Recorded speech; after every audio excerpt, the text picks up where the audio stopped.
საღამომშვიდობის ეს გადაცემა 360 გრადუსია, მე მისი წამყვანი ემა ტუხიაშვილი.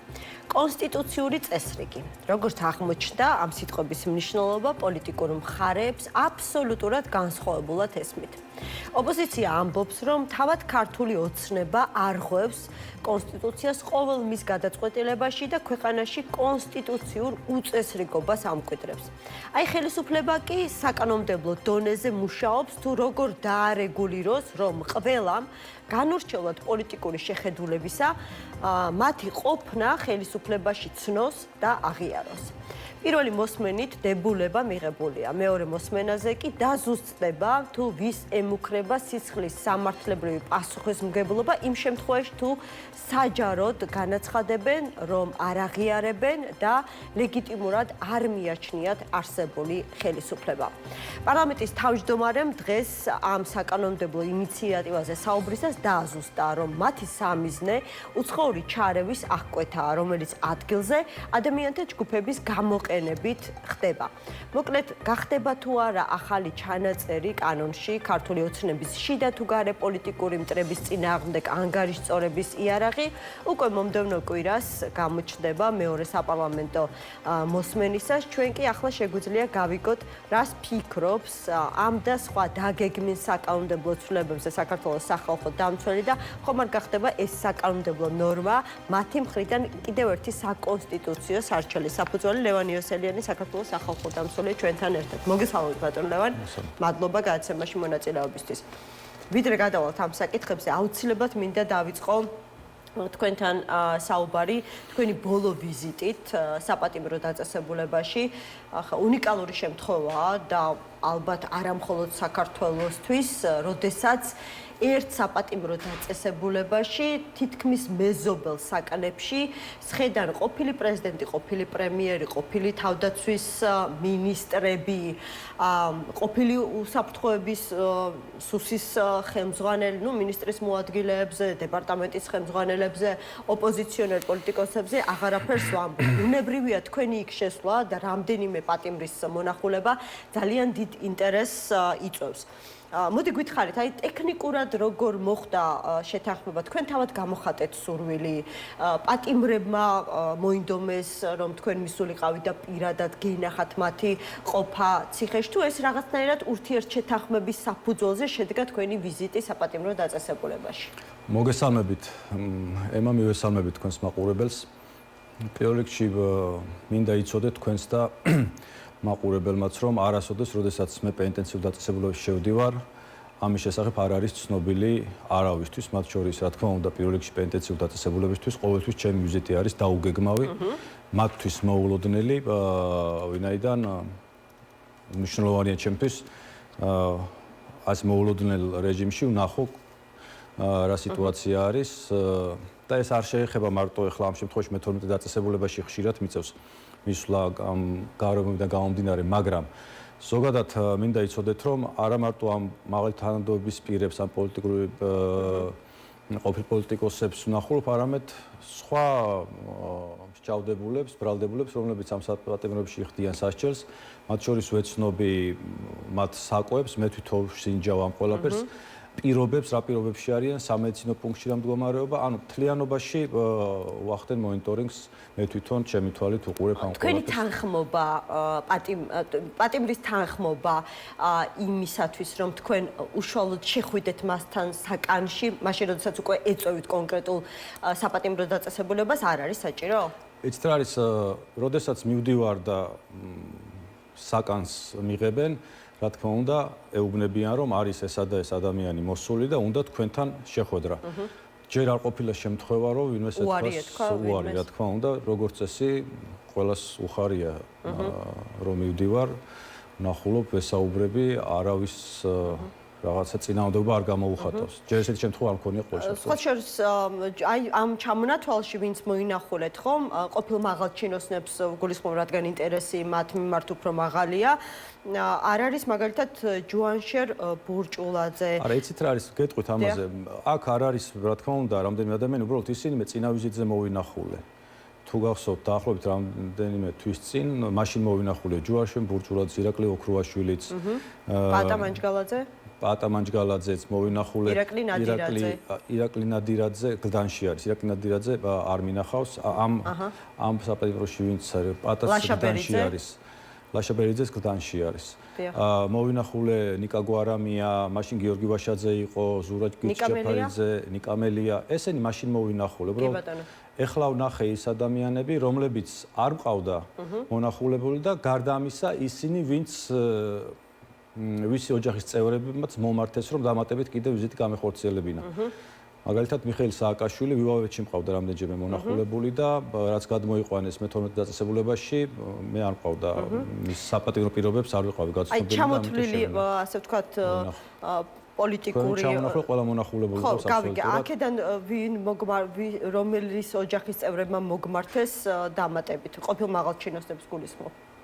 მაგალითად მე შევხვდი ლევან ხაბეიშვილის დედას და მის მეუღლეს და მათ ჰქონდათ რაღაც საკითხები, რომელიც ეხებოდა მისი არასრულწლოვანი შვილების ლევანთან შეხვედრის თემას. მიხეილ სააკაშვილის დედას შევხვდი, რომელიც მოსული იყო და მასთანაც განვიხილეთ რამდენიმე საკითხი, რომელიც მას რა წუხილები ჰქონდა, შეგიძლიათ გითხრათ? უფრო პერსონალური ინფორმაციაა და თავში ვიკავებ ამაზე საუბრისგან და ამ ყველაფრიდან გათვალისწინებით დამატებით ჩავთვალე რამდენიმე ადამიანის კიდევ მონახულება იმისთვის, რომ დამეზუსტებინა ის საკითხები, რაც მიმდინარე იყო. ჩემი ვიზიტი დაკავშირებული არ არის, უბრალოდ ეხლა იქ არავისთან მე საჭურავად და სალაპარაკოდ შევდივარ კონკრეტული საკითხის გასარკვევად, მისთან მიმართებაში მიეწოდება თუ არა ეს სერვისი, რა მდგომარეობაშია, როგორ ცხოვრობს იმ საკანში, როგორც არის. როგორც გამოიკვეთა აი ჩამოთვლილ პირებს, ხო კიდევ ერთხელ ვიტყვი, ბაჩუ ახალაია, პაატა ბურჭულაძე, მურთაზ ოდელავა, გრიგოლი ლილუაშვილი, მიხეილ სააკაშვილი, ირაკლი ღარიბაშვილი, ლევან ხაბეიშვილი. აქვთ როგორც საერთო წუხილები, როგორც მე მივხვდი თქვენი მანამდე გაკეთებული განცხადებიდან, ასევე პერსონალური პრობლემები, რომლის გადაჭრაც გთხოვეს. ანუ აი რომ ვისაუბროთ თვითონ ინდივიდუალური საკითხები არის, რა თქმა უნდა, რაზეც ჩვენ კონკრეტულად მუშაობთ თითოეულ ბრალდებულთან, ყველასთან არა ბუნებრივია, ხა ყველას არა აქვს ასეთი წუხილები, მაგრამ მე შემიძლია ვისაუბრო იმ საკითხებზე, რაზეც თვითონ უკვე ისაუბრეს, იმიტომ რომ სხვა ბრალდებულებისაც თქო მანდატი მე არ გამაჩნია ამაზე ვილაპარაკო, მაგრამ მაგალითად ლევან ხაბეიშვილის შემთხვევაში მას მის საქმიდან გამომდინარე სხვათა შორის ჩვენ მივაქციეთ ყურადღება იმ პრობლემას, როდესაც ბრალდებულს არ ეძლევა საშუალება შეხვდეს მის ოჯახის წევრებს, განსაკუთრებით საუბარი როცა ეხება მცირეწლოვან შვილებს. არ აქვს პაემანის, დავაზუსტებ რა, არ აქვს პაემანის უფლება, არ აქვს წერილის გაგზავნის უფლება, არ აქვს სატელეფონო ზარის განხორციელების უფლება. გარდა სახალხო დამცველთან. სახალხო დამცველთან შეუზღუდავად აქვთ მათ ჩვენთან დარეკვის შესაძლებლობა. სხვა ყველა თქვენს მიერ ჩამოთვლილი ღონისძიება მათ აკრძალული აქვთ გამომძებლისგან პროკურორის დადგენილებით. ეს არ ვიცოდი მართლა. ხშირად გირეკავენ ეს ჩამოთვლილი პატიმრები ციხიდან? ზოგადად ხშირად გვირეკავენ ცხელხაზე პატიმრები. ამ პატიმრებს რაც შეეხებათ, ამათ არ დაურეკავთ, მაგრამ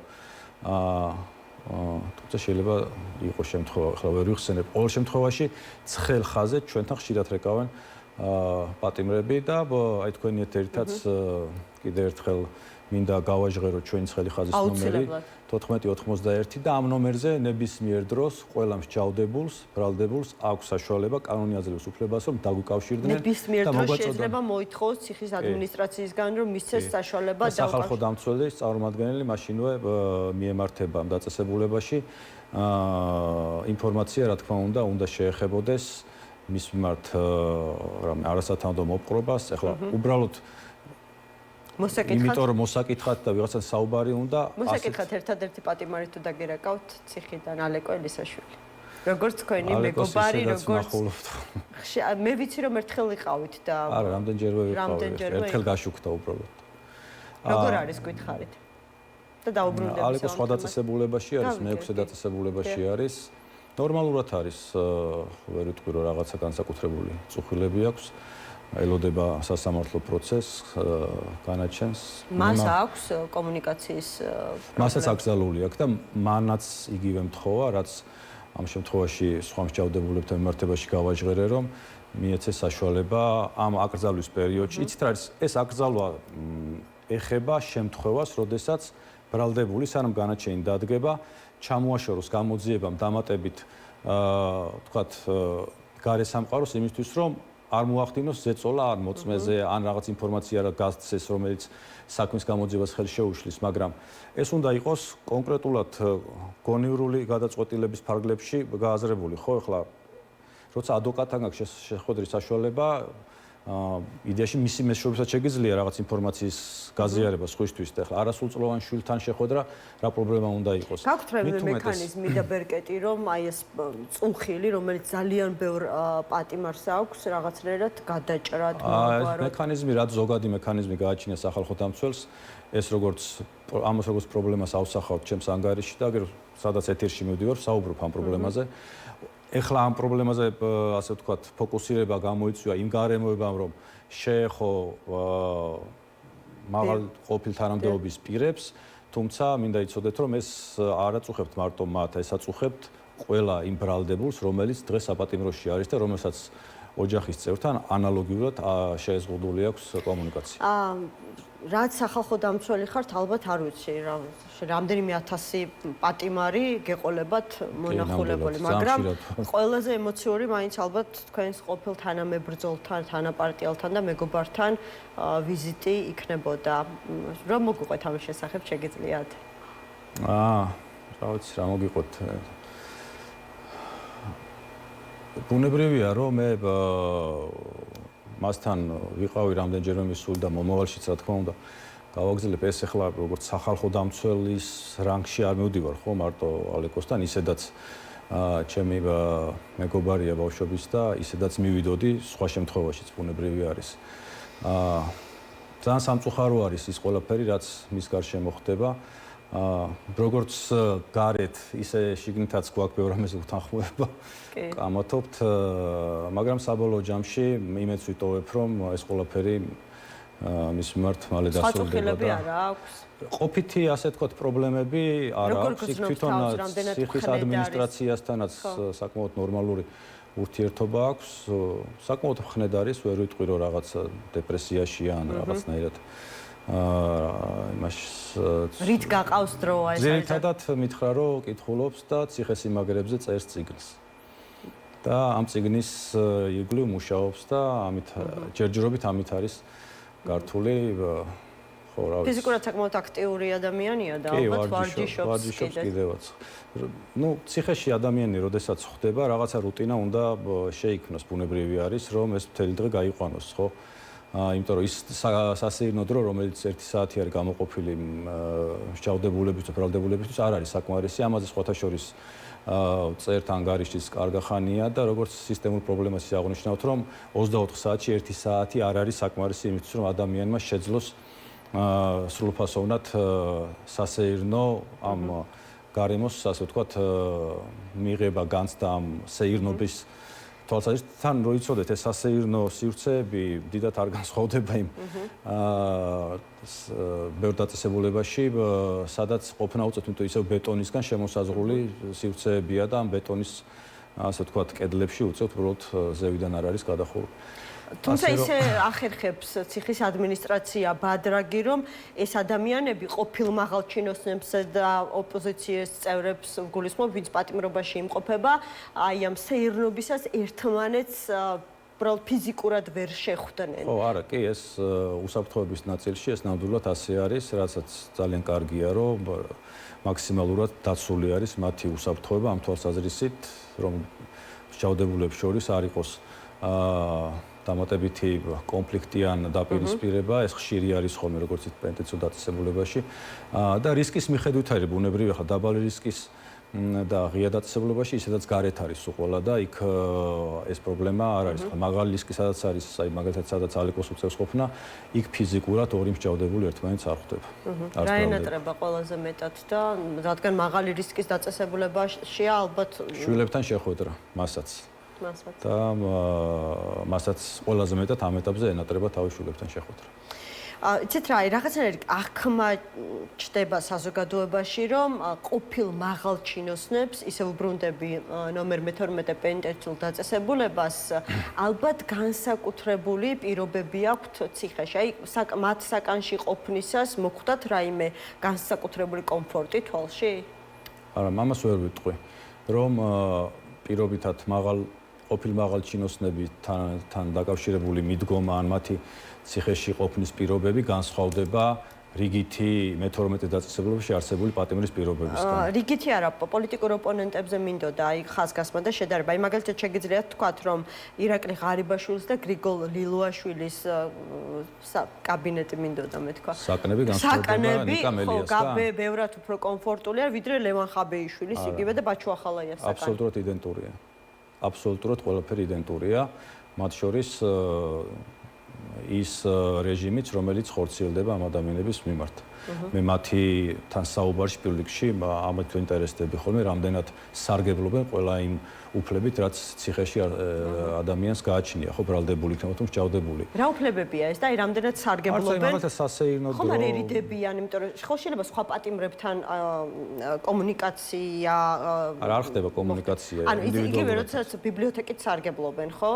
ან მაღაზიაში, მაგრამ მაღაზიაშიც ვიცი სხვანაირად ხდება. ბიბლიოთეკასთან მაღაზიაც ხდება მონიშნა იმ პროდუქტის წიგნის და შემდეგ მიეწოდებათ. ანუ საკნიდან რეალურად გამოდიან მხოლოდ თითო საათით ისიც ეგრეთ წოდებულ პრაგულკაზე. კი, ნამდვილად, რაც ნამდვილად არ არის საკმარისი და ნამდვილად ვერ უზრუნველყოფს ამ ადამიანების, ასე ვთქვათ, დასვენების ხარისხს. ხო, ხო, ძალიან რთულია 24 საათი გამოკეტილი ერთ პატარა ოთახში.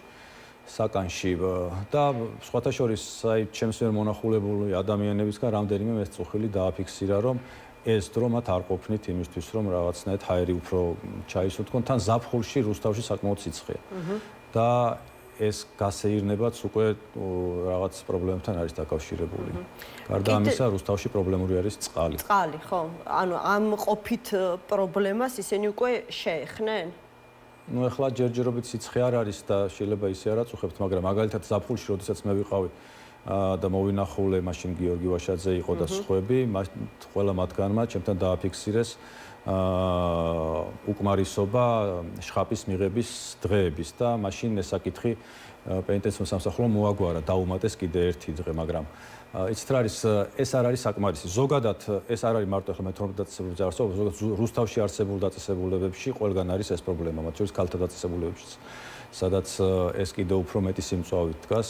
და ვფიქრობ, რომ ეს ის საკითხია, რომელიც აუცილებლად უნდა მოგვარდეს რაღაც პერიოდში, იმიტომ რომ ბევრი კომპონენტია, რომელიც ართულებს ამ საკითხის მოგვარებას, ესეც მესმის ძველი ინფრასტრუქტურა, თვითონ რუსთავში წყლის ხშირი გათიშვის პრობლემა, რასაც თვითონ ციხის ადმინისტრაციაც ამას ზეწუხს, მაგრამ საბოლოო ჯამში, მაგალითად ლაითურში აშენდა ახალი ნომერ პირველი დაწესებულება, სადაც თვითონ საშხაპები არის საკნებში და ადამიანს შეუძლია, როცა უნდა მაშინ მიიღოს.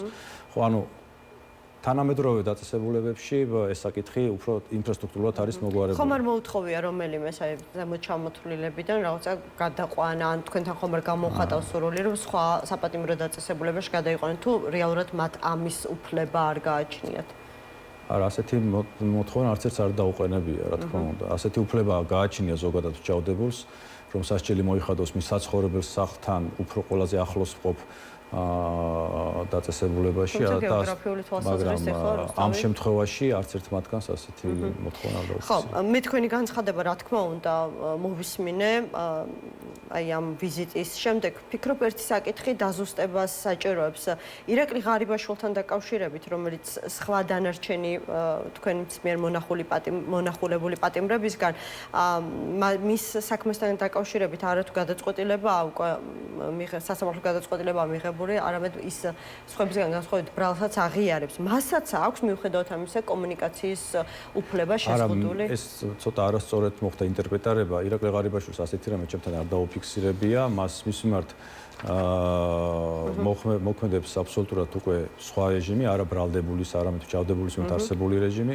შესაბამისად ალბათ მას ასეთი კომუნიკაციის პრობლემა ოჯახის წევრებთან არ უნდა ქონდეს. ყოველ შემთხვევაში, როცა ვესაუბრე, მას ასეთი რამე არ უთქვას. თუმცა მასაც ჰქონდა გარკვეული, ასე ვთქვათ, ჩივილები, სურვილები და ალბათ იყო იმის მსგავსი, რაც ჩამოთვალით თუ რაიმე განსხვავებული. არა, ესეთი განსაკუთრებული არაფერი, სიმართლე გითხრათ. ხო, ბაჩუ ახალაიას საკითხზე ალბათ ცალკე უნდა შევჩერდეთ, იმიტომ რომ გვახსოვს, რომ მანამდე მისმა მეუღლემ მოგმართად განცხადებით, აი დაიწყეთ თუ არა მის განცხადების შესწავლა, იმიტომ რომ იქ რამდენიმე დარღვევაზე იყო საუბარი. ბაჩო ახალაიას შემთხვევაში მისი მეუღლის განცხადების საფუძველზე დავიწყეთ შესწავლა, ეს პროცესი მიმდინარეობს. საზოგადოებრივი საქმის კურსში იყოს, საქმე შეეხება მისი მეუღლის, როგორც მისი უფლებადამცველის არ შეშვებას საპატიმროში, როგორც ადვოკატს არ უშვებენ ბაჩო ახალაიასთან და ამ ეტაპზე ჩვენ გამოთხოვილი გვაქვს ინფორმაცია თუ რა სტატუსი აქვს ამ ადამიანს, რატომ არის ეს აკრძალვა მის მიმართ, რატო არ ეძლევა საშუალება რომ როგორც ადვოკატს მეუღლე შევიდეს, იმიტომ რომ ბაჩო ახალაიას არის ბრალდებული, შესაბამისად მის მიმართაც ეს აკრძალვა მოქმედებს, მაგრამ აკრძალვის მიუხედავად კიდევ ერთხელ გავიმეორებ რომ ბრალდებულს აქვს შეხვედრის უფლება თავის კანონიერ წარმომადგენელთან, ადვოკატთან და სახალხო დამცველის წარმომადგენელთან. შესაბამისად ეს აკრძალვა ამ ორი ინსტიტუტის მიმართ არ ვრცელდება. კანონი ამას არ ითვალისწინებს. სხვა ნებისმიერ შემთხვევაში 9 თვემდე შესაძლებელია რომ ეს აკრძალვა გაახანგრძლივდეს. ხო, ორი თვით ხდება ამის მერე გაგრძელება. და აუცილებლად ალბათ აი თქვენს მიერ ციხეში პატიმრებისგან მოსმენილი ჩივილები ორ ნაწილად უნდა გავყოთ, ანუ ზოგადი ხასიათის და ისეთი რომლის შესახებაც შეიძლება საუბარი და რაზეც თქვენი საუბრეთ და თქვით რომ აუცილებლად ამ ყველაფერს ასახავთ თქვენს ანგარიშში და მოითხოვთ რომ ამ ყველაფერზე შესაბამისი რეაგირება მოყოს, რაც ბუნებრივია დროში გახანგრძლივებული პროცესია, ხვალდაზე ალბათ ილუზია არ არსებობს რომ ამ ადამიანებს მისცემენ ან უფრო მეტი სეირნობის დროს, ან გარესამყაროსთან კომუნიკაციის შესაძლებლობას. არის მეორე საკითხები, რომელიც თქვენ ასევე დაასახელეთ, რომ მათგან მოისმინეთ პერსონალური შინაარსის მწვავე საკითხები, რაზეც ბუნებრივია ახლა ვერ ისაუბრებთ. აი თემა მაინც რომ გითხრათ, ან მიმართულება რას ეხებოდა ეს პერსონალური მწვავე საკითხები და ანუ პერსონალური საკითხები ძირითადად ეხება მაგალითად ჯანმრთელობის საკითხებს, ხო?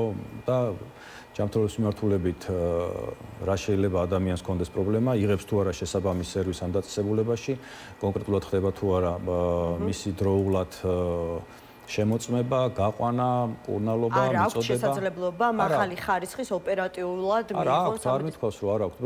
როდესაც ასეთ საკითხზე ოჯახის წევრი ამახვილებს ყურადღებას, მე ვალდებული ვარ, რომ ეს საკითხი მოვიკვლიო და მე თვითონაც დავწმუნდე, რომ ამ ადამიანს ეს ყველაფერი მიეწოდება, ხო?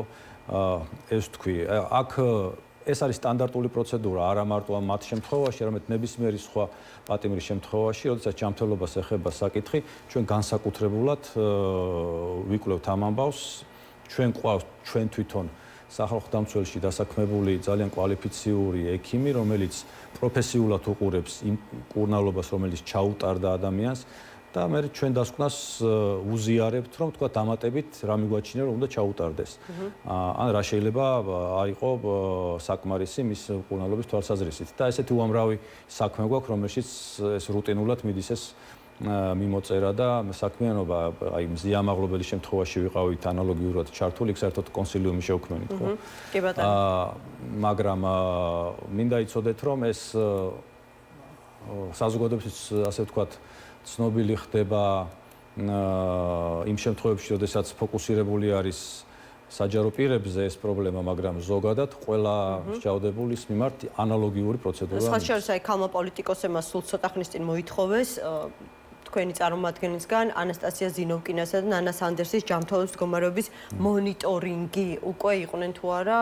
ეს როცა მოითხოვეს უკვე ნამყოფი ვიყავით. კარგი იქნება, რომ ქალი წარმომადგენლების პოლიტიკოსები თუ კაცი პოლიტიკოსები ეგ საერთოდ არ მესმის ქალი პოლიტიკოსი და კაცი პოლიტიკოსების რა დეფინიცია არის. ნუ როგორც ჩანს რა მაგრამ კი ბატონო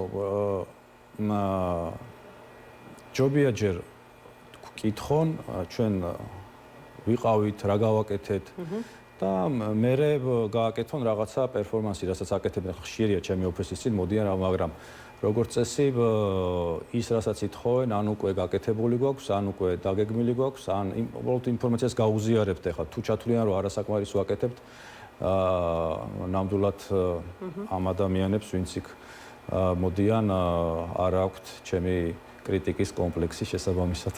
კი ბატონო, ანუ ფიქრობთ რომ უბრალოდ ინფორმაციას არ ფლობენ? არა, უბრალოდ რომ იკითხონ ხოლმე ხა ის ადამიანები ვინც მოსულები იყვნენ სამი პირადად მიცნობს რომ ეკითხათ ვეტყოდით, უკვე რა არის გაკეთებული, რა არის დაგეგმილი და ასე შემდეგ. კი ბატონო, დაგეგმილ საკანონმდებლო ცვლილებებთან დაკავშირებით მინდა გკითხოთ, აი არც კი ვიცი საიდან დავიწყო. საკმაოდ მძიმე ცვლილებები იგეგმება როგორც ადმინისტრაციულ სისხლის სამართლებრივ კოდექსში, ასევე სისხლის სამართალში ზოგადად. დაწყებული, არ ვიცი, მეწარმეებისთვის რაღაცა პოლიტიკური აქტივობის შეზღუდვით და დამთავრებული კონსტიტუციური წესრიგის აღიარების მოთხოვნით კონკრეტული, არ ვიცი, პირებისა თუ პირთა ჯგუფის მიმართ. მოკლედ, ვინც არ აღიარებს აღნიშნულ კონსტიტუციურ დღის წესრიგს, შესაძლებელია მას სისხლის სამართლებრივი პასუხისმგებლობა დაეკისროს. მესმის, რომ ძალიან ადრეა ჯერ სახალხო დამცველის მხრიდან რაღაცა ესეთი კვალიფიციური ანგარიშის და შენიშვნების გაკეთება კანონ პროექტთან დაკავშირებით, რომელიც ჯერ არ არის ჩამოყალიბებული საბოლოო ფორმით, მაგრამ იმ შინაარსიდან გამომდინარე, რაც გესმით, შეგიძლიათ თქვენი პოზიცია გაგვაცნოთ? ფიქრობთ, რომ სულ ცოტა კიდევ ერთი საკონსტიტუციო სარჩელის მიზეზი გექნებათ ახლო მომავალში? იცით რა არის საკონსტიტუციო სარჩელის შეტანას ჩვენ პერმანენტულად ვახორციელებთ მთელი რიგი საკანონმდებლო ცვლილებების მიმართ, რომელიც ბოლო პერიოდში განხორციელდა. გარდა მიღმა იმისა, რაზეც მედია აკეთებს ფოკუსირებას, არის სხვა საკითხები, რაზეც საკონსტიტუციო სარჩელები მზადდება და მიემართება სასამართლოს.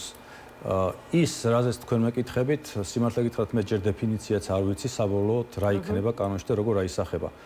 თუ ეს ჩანაწერი, რომელიც გაკეთდება საკანონმდებლო ორგანოს მიერ, ჩავთვლით, რომ კონსტიტუციასთან იქნება წინააღმდეგობაში და იქნება ზედმეტად მზღუდავი სამოქალაქო პოლიტიკური უფლებების თვალსაზრისით, ბუნებრივია ჩვენ ამას გავასაჩივრებთ. თუ ასეთ დასკვნამდე არ მივალ, არ გავასაჩივრებ. ყველაფერს არ ვასაჩივრებ, რა თქმა უნდა. ეხლა ბევრი რაღაცა არ მოსწონს ვიღაცას, მაგრამ ყველაფერი არ ექვემდებარება გასაჩივრებას. სადაც პროფესიულ თვალსაზრისით მივდივართ იმ დასკვნამდე, რომ ეს ნამდვილად ეწინააღმდეგება კონსტიტუციურ ჩანაწერს, ეს საჩივრდება და სულ ახლახან შევიტანეთ ანალოგიური სარჩელი, იცით. შეკრებისა და მანიფესტაციების შესახებ, სადაც არა, მარტო ეს არის ადმინისტრაციული სამართალდაუხთა კოდექსის მუხლები გასაჩივრდა შეკრებისა და მანიფესტაციების შესახებ მუხლები და ძირითადად ეს შეეხებოდა იმ ზღუდავ ნორმებს, რომლებიც მაგალითად ბლანკეტურად ნიღბის ტარების შემთხვევები აიკრძალა სარჩელების პროპორციულობა მიგვაჩნია რომ არის შეუსაბამო განმეორებითი ადმინისტრაციული დარღვევის შემთხვევაში სახელმწიფოს პასუხისმგებლობის შემოტანის საკითხი გასაჩივრდა, იმიტომ რომ იცით როგორ გამოდის, ახლა ორჯერ რომ ნიღაბი გაიკეთო, მეორე შემთხვევაში სახელმწიფოს პასუხისმგებლობაა და შვიდობიანი შეკრების ფარგლებში არის აქ საუბარი, ხო? ადამიანები რომ შვიდობიანად იკრებებიან და გინდა ორჯერ გაიკეთოს, ნიღაბი გინდა 10 ჯერ, როგორ შეიძლება სახელმწიფოს პასუხისმგებლობა დაეკისროს, ეს ხო ნონსენსია. ეს გასაჩივრდა თვითონ სასარჩელების ოდენობა გასაჩივრდა, ბუნებრივია. მოკლედ, რაც ჩავთვალეთ, რომ არ არის შესაბამისი საერთაშორისო სტანდარტთან, კონსტიტუციასთან, ადამიანის უფლებათა ევროპული სასამართლოს გადაწყვეტილებებთან, ეს ყველაფერი იქნა გასაჩივრებული. რა არის ცნობილი საკონსტიტუციო სასამართლოსგან? ვიცი რომ ახლა ჯერ ერთი თვეც არ არის გასული, მაგრამ ნუ ყოველ შემთხვევაში რაღაც ეტაპზე უნდა იყოს, ხო, პროცესი არ მიიღეს. დასაშვებობის ეტაპს გადის ამ ეტაპზე. ჯერ არ ვიცით მიიღეს თუ არა წარმოებაში თქვენი საჩივრები? მე ვფიქრობ ჯერჯერობით რა სარჩელით შემიტანია, ტყუილუბრალოდ მე სარჩელები არ შემაქვს საკონსტიტუციო სასამართლოს, მინდა იცოდეთ. ის მიდგომა არ ამაქვს, რომ წელიწადში რაღაც 3 ათეული სარჩელი შევიტანო, რაღაც თუ შემაქვს სარჩელი არის დასაბუთებული და როგორც წესი ეს ჩემს მიერ შეტანილი სარჩელები დასაშვებობის ეტაპს ლახავს და არსებით განხილვის პროცესში ხდება. მე დარწმუნებული ვარ, ეს სარჩელის გადალახავს და მოხდება ძალიან საინტერესო მოსმენა იქნება, იმიტომ რომ მთელი რიგი მუხლებია, რომელიც მე ვფიქრობ, რომ უფრო მეც გეტყვით, ჩემი გადმოსახედიდან საკონსტიტუციო სასამართლოს ძალიან ნოყიერი ნიადაგი აქვს იმისთვის, რომ ეს სარჩელი დაკმაყოფილდეს ანუ გააუქმოს ეს და ამით სახელმწიფო საომაროდ გადაარჩინოს უფრო მძიმე შედეგს ადამიანის უფლებათა ევროპულ სასამართლოში, რომელიც ჩემი აზრით განსხვავებულ სტანდარტს ადგენს მთელი რიგი აკრძალვების მიმართ, რომელიც ჩვენ გავასაჩივრეთ. საკმაოდ საინტერესო განაცხადია, მაგრამ შესაძლებელია საკონსტიტუციო სასამართლომ სხვა გადაწყვეტილებაც მიიღოს და თქვენი სარჩელები არ დააკმაყოფილოს. რა მოხდება ამ შემთხვევაში? ხშირად აკრიტიკებენ საკონსტიტუციო სასამართლოს, მაგრამ მე ვერ ვიტყვი, რომ საკონსტიტუციო სასამართლოს გადაწყვეტილებები არის დაუსაბუთებელი. ყოველ შემთხვევაში მე რასაც ვუყურებ, გადაწყვეტილებს როცა იღებენ, ძირითადად მე რა შეხებაც გქონია ჩვენ საერთოდ მიმართებაში, როგორც წესი არის დასაბუთებული. არ მაქვს მოლოდინი, რომ რაღაცა შავ-თეთრი დაიწერება, იმიტომ რომ ეს ძალიან ნათელი არის და პროფესიულად ძალიან ადვილი დასამტკიცებელია საბოლოო ჯამში. ახლა საკონსტიტუციო სასამართლო მართლა იმსჯელა თუ არ იმსჯელა. ასე რომ მე იმედი მაქვს, იქ არიან ძალიან გამოსტილი და კარგი მოსამართლეები, რომლებიც საკმაოდ ღირსეულად იხილავენ ამ საქმეებს და მე იმედი მაქვს, რომ ამ სარჩელის მიმართაც მიდგომა იქნება აბსოლუტურად პროფესიული და დამზღვევი, რაც თავარია იმ რისკებისგან, რაც საქართველოს შეიძლება მოველოდოს სავარაუდოდ. და მაინც სხვაგვარად რომ მოხდეს და თქვენი მოლოდინები არ გამართლდეს, სახალხო დამცველს აქვს მანდატი, რომ მაგალითად, რა ვიცი, სტრასბურგის ადამიანის უფლებათა ევროპულ სასამართლოში წაიღოს სასჯელი. არ ვიცი, რომ თქვენ მითხარით, გაქვთ ამის შესაძლებლობა. გაასაჩივროთ იქ. ანუ შემდეგი ინსტანცია თქვენთვის რა არის? საქართველოს სახალხო დამცველის მანდატი შემოფარგლულია იმ ტერიტორიული პრინციპით, იცით და შესაბამისად საქართველოს ფარგლებში ვრცელდება ჩემი მანდატი. შეიძლება რაღაც ინტერვენციის საშუალება მქონდეს სტრასბურგში განხილვის პროცესში, მაგრამ ის რომ ჩემი მანდატი პირდაპირ განსაზღვროდეს, რომ ეს სარჩელები წავიღო სტრასბურგზე გავასაჩივრო, ეს ასე არ არის, თუმცა თუ კონკრეტული მოსმენის ფარგლებში სახალხო დამცველის მოსაზრებით იქნება დაინტერესება, ასეთი ჩართვის და ინტერვიუების საშუალება რა თქმა უნდა. ხოჭერს ძალიან ბევრი ადამიანი ჩივის იმის შესახებ და ახლა გვწერენ, რომ გადაუხდელ ჯარიმებზე ბევრს ისე დაედო ყადაღა ქონებაზე, რომ არც კი იყვნენ ინფორმირებულები. დღეს ლევან ხაბეიშვილი სასამართლო პროცესზე საუბრობდა, რომ მას ციხეში მიუვიდა 9,000 ლარიანი ჯარიმა. მე მგონია, მე რამდენიცაც მახსოვს, მანაც ისაუბრა იმაზე, რომ მოხდა მისი ქონების დაყადაღება. ამ თემაზე თუ ისაუბრეთ მას? არა, მე რო ვიყავი ჯერ არ იყო. არ იყო მისული. მან არ იცოდა ამის შესახებ, შესაბამისად არ მისაუბრია, მაგრამ ეს აწილი, რაც თქვენ ახსენეთ, მათ შორის ესეც გასაჩივრებული არის საკონსტიტუციო სასამართლოში, იმიტომ რომ ჩვენ გვაქვს შემთხვევები, როდესაც ადამიანები დაჯარიმდნენ უკვე პოლიციის მიერ გადაკეტილ აქციაზე მისulis შემდეგ. მათ არაფერი არ დაურღვევიათ, ასე გამოდის, ხო? უკვე პოლიციას ჰქონდა რუსთაველის გამზირი გადაკეტილი, ადამიანი მივიდა, დადგა და მაინც დაჯარიმდა. მიუვიდა ვიდეო ჯარიმის, ვიდეო ანუ რასთან გვაქვს საქმე ამ შემთხვევაში რაღაცა? ამის შემდეგ ეტაპი არის, რომ უნდა გასაჩივრდეს. თუ ეს უნდა გასაჩივრდეს და სასამართლომ ამ შემთხვევაში უნდა მიიღოს შესაბამისი გადაწყვეტილება, ხო? მათ შორის ოდენობებიც მიმაჩნია, რომ საკმაოდ მაღალი და ეს ყველაფერი მთლიანობაში ეს პაკეტი გვაქვს გასაჩივრებული საკონსტიტუციო სასამართლოში. დაახლოებით რა ვადა შეელოდებით საკონსტიტუციოს მაქსიმალური, ასე ვთქვათ, ვადა რამდენი 2-3 თვე?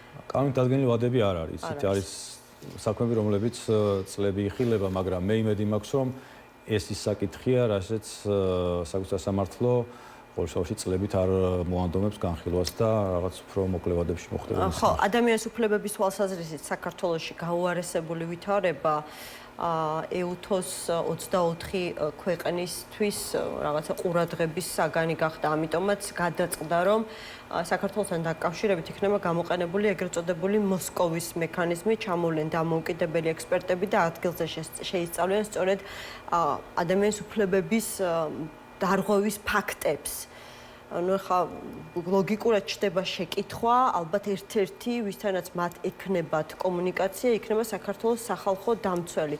თუ არის უკვე განსაზღვრული, როგორ იქნება სახალხო დამცველის მანდატი EUTHOS მექანიზმის ფარგლებში, უფრო სწორედ მოსკოვის მექანიზმის ფარგლებში. სიმართლე გითხრათ, ეს პირველად ხდება საქართველოს მიმართ ასეთი მექანიზმის გამოყენება და ჩემს უცნობი არის რა ფორმატში მოახდენენ ისინი ამ ფაქტების დადგენას. ყოველშაბათში, იმ შემთხვევაში თუ ჩემთან ექნებათ მათ შეხვედრის სურვილი, მე ბუნებრივია მათ შევხვდები და გაუზიარებ იმ ინფორმაციას, რაც ისედაც ჩემს ანგარიშში საკმაოდ მწვავედ და მსუყეთ არის ასახული, ხო? 2024-2025 წლის ანგარიშებში ეს ყველაფერი ანუ თქვენ მზად ხართ თუ კი ასეთი მისია ჩამოვა საქართველოში იმისათვის რომ მოახდინოს ადამიანის უფლებების დარღვევის რევიზია სხვადასხვა მიმართულებით თქვენ მზად ხართ თქვენი მონიტორინგის შედეგები ბოლო წლების განმავლობაში გააცნოთ წარუდგინოთ ეს ამ შედეგებს საზოგადოება იცნობს მე ვფიქრობ რომ ყველაზე დიდი სამუშაო თუ ვინმემ გაწია მათ შორის შეკრება მანიფესტაციების დროს დაზარებული ადამიანების საქმების ასე ვთქვათ მოკვლევაში მტკიცებულების შექმნაში ვინ იყო მაშინ არათასათანადო მოპყრობის მსხვერპლი ვინ რა განაცხადა ეს ჩვენ ძალიან დიდი მოცულობით გავაკეთეთ 500-ზე მეტი ადამიანს შევხვდით პირისპირ და დავაუქმეთ მათი ასე ვთქვათ მონაყოლი ვაგზავნით ამ ყველაფერს სპეციალურ საგამოძიებო სამსახურში, რომელიც მაშინ არსებობდა, ამ პროცესს ბოლომდე მივყვებოდით. ეს ყველა მტკიცებულება ბუნებრივია არსებობს და ეს ყველაფერი ასახულია ჩემს ანგარიშში. ამიტომ რაღაც დამატებითი ძალის ხმება მე არ დამჭირდება, რომ ადამიანებისთვის რაღაცა მოვიკლო, ისედაც ყველაფერი არსებობს. თუ დაინტერესებთ, ბუნებრივია გაუზიარეთ. ჯერჯერობით არც თქვენთვის არ არის ცნობილი, როდის შეიძლება ჩამოვიდეს მისია, არანაირი კომუნიკაცია ყოველ შემთხვევაში თქვენთან არ, იმიტომ რომ ერთ-ერთი პირველი ადრესატი თქვენ იქნებით და ბოლოს მინდა კითხოთ, საკმაოდ დიდი ნებათაღელვა მოყვა ხელისუფლების გადაწყვეტილებას თბილისის სახელმწიფო უნივერსიტეტსა და საქართველოს ტექნიკური უნივერსიტეტის გაერთიანების შესახებ დღეს აკადემიური საბჭოს გადაწყვეტილებაც მოვისმინეთ ისინი არაერთი ფორმით აი ამ რაღაცნაირად გაერთიანების პროცესს არ ეთანხმებიან მიუხედავად დაპირებებისა აქვთ მოლოდინი რომ ტექნიკური უნივერსიტეტის საერთოდ ლიკვიდაცია მოხდება და ძალიან ბევრ პროფესორ მასწავლებელს უბრალოდ მოუწევს უმუშევრად დარჩენა. ხომ არ მოუმართავთ მათთვის ან თქვენ ხომ არ ფიქრობთ რაღაცა პროაქტიულად ჩაერთოთ ამ საკითხში?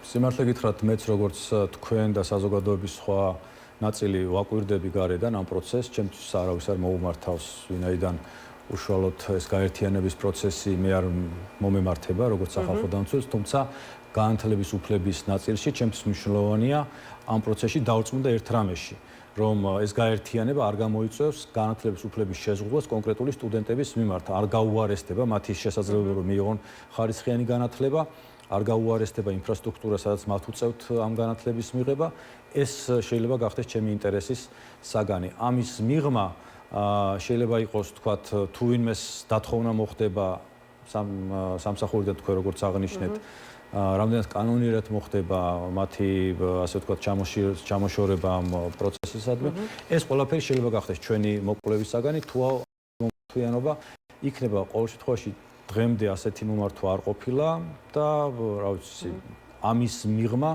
რა თქმა უნდა გამოთქვათ ზაობას რომ მომართვის შემთხვევაში უფრო დამატებით ჩავერთოთ და მოვიკვლიოთ ეს ყველაფერი. და კიდევ აუცილებლად მინდა კითხოთ, აი დღეს თქვენ მოინახულეთ ბავშვთა დღის ცენტრი და შეზღუდული შესაძლებლობის მქონე პირების თავშესაფარი. აი მანამდე ვნახე რომ ასევე პანსიონში იყავით, ხო? სადაც ხშირად დადიხართ. რა მდგომარეობაა? კი, აი 30 იანვარს მოინახულეთ, მეც ვარ სხვათა შორის აი ამ პანსიონში, ხო? ძევრში ნამყოფი, ეს ქალბატონიც ვიცანი ერთ-ერთი ფოტოზე. რა მდგომარეობა ასეთი ტიპის დაწესებულებებში და აი რა საკითხები მოითხოვს? ვისურვებდი რომ უკეთესი მდგომარეობა იყოს და ვისურვებდი რომ სახელმწიფო მეტ რესურსს ხარჯავდეს ყველაზე მოწყვლადი ჯგუფის მიმართ, რომლებიც არიან შეზღუდული შესაძლებლობის მქონე პირები, რომლებიც ესენი არიან ყველაზე უფრო, ასე ვთქვათ, ძიმე მდგომარეობაში არსებული ჯგუფი. რომლებსაც სჭირდება 24 საათიანი მეთვალყურეობა. რა საჭიროებები დგას? ავიც ინფრასტრუქტურიდან დაწყებული, მოვლის ხარისხით დამთავრებული, აბსოლუტურად ყველა მიმართულებით დაფინანსების გაზრდა გაუმჯობესება. მაგალითად საქართველოში არსებობს ძალიან კარგი თბილისში განსაკუთრებით ეს აუტიზმის სპექტრის მქონე ბავშვების პროგრამა, მაგრამ მაგალითად 18 წლის რო ხდება ადამიანი ეს პროგრამა მთავრდება და 18 წლის მერე პრაქტიკულად რჩება ყოველგვარი მხარდაჭერის გარეშე და ის აუტიზმი 18 წელთან შესრულებასთან კი არ გადის, შეიძლება კიდევ უფრო დაუმძიმდეს მდგომარეობა. აი მე რამ მდგომარეობაში არიან ეს ადამიანები, ხო? მე მთლიანად ხდება ოჯახის პრაქტიკულად ძალიან ცუდ მდგომარეობაში ცუდ მდგომარეობამდე ასეთი ბევრი ოჯახი ვნახე, იმიტომ რომ ძალიან რთული არის ზოგადად ასეთი ადამიანების მართვაც, მათთან მუშაობაც, 18 წლამდე კიდე ეს დღის ცენტრები, ეს ყველაფერი. კი, რა თქმა უნდა, და ამას სჭირდება ცოდნა. ხო და რთულია მარტო ადამიანისთვის სახელმწიფოს თანადგომის გარეშე და 18 წლამდე ეს თანადგომა რო არსებობს და მე რო უცბად წყდება, მე პრაქტიკულად ეს ადამიანები რჩებიან ყველანაირი მხარდაჭერის გარეშე ამ პრობლემასთან პირისპირ მარტო. ეს არის ერთ-ერთი მნიშვნელოვანი პრობლემა, რაც მე ვფიქრობ, რომ უნდა გადაიჭრას, იმიტომ რომ კიდევ ამის გადაჭრას ისევ ასახავთ ანგარიშში თუ აი შეგიძლიათ მაგალითად იმიტომ დავდივარ, იმიტომ მივდივარ, რომ მივიქციო საზოგადოების ყურადღება, იმიტომ წერ ანგარიშში, რომ საზოგადო მისაუბროს ამაზე. არ ჩანს ეს ადამიანი, იმიტომ სახლებში არიან, დაწესებულებებში არიან, ვერ გამოდიან მაგრამ ეს არ ნიშნავს, რომ ეს პრობლემა მათ არ აწუხებს ძალიან მწვავედ.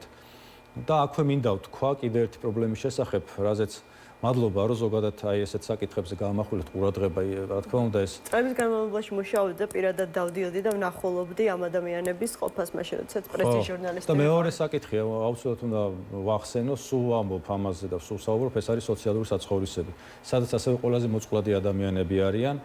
სადაც არიან უსახლკაროები, მაგალითად, ერთ-ერთი ყველაზე მძიმე სიტუაცია ეს არის გორის სოციალური საცხოვრისი, ეხლა ხან ქონდათ მათ აქციაც ვნახე და კიდევ ერთხელ შეეცადე მიეპყროთ საზოგადოების ყურადღება, ქუთაისში არის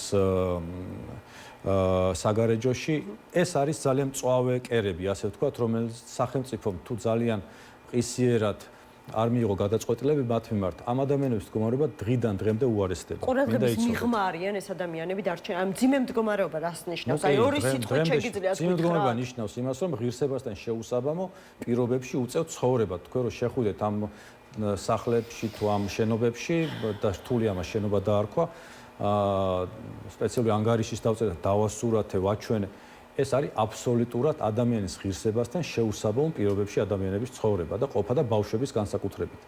და ამიტომ ახლა ეს რა არის, იცით, არის რამდენიმე ჯგუფი ამ ქვეყანაში, რომელიცაც არ აქვს იმის რესურსი, რომ არ ვიცი, ყოველდღე თქვენს ეთერებში იჯდეს, ან ისაქნას რა ქვია რაღაცა ხმა მიაწვდინოს, რა ვიცი, გადაწყვეტილების ვიღაცა მათ შესახებ უნდა ისაუბროს, ვიღაცა მათ შესახებ უნდა მათი ადვოკატირება მოახდინოს, მათი ინტერესები გამოხატოს და ამიტომ სიმართლე გითხრათ, აი 3 წელია, 3 წელი ხდება მარტში სახალხო დამცველი ვარ და ჯერ რაღაცა არსებით ქმედით შედეგებს ამ ადამიანებთან მიმართებაში, ამ საცხოვრებელ მიმართებაში ჯერ ვერ მივაღწიე.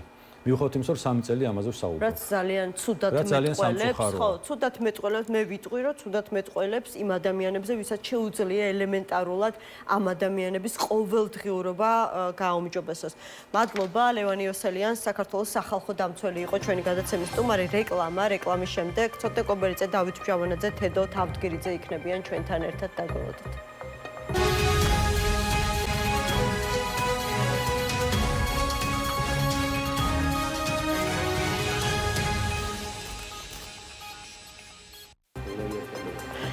მაშინ ასე გადაცემა 360 გრადუსი დაბრუნდა ეთერში. სასამართლოს ხდომები როგორც პოლიტიკური ტრიბუნა, რადგან ციხეში ყველანაირი კომუნიკაცია შეზღუდული აქვს, ლევან ხაბეიშვილი თანაპარტიელებსაც და მთლიანად ოპოზიციურ ფლანგს უკვე მეორედ სასამართლო დარბაზიდან მიმართავს.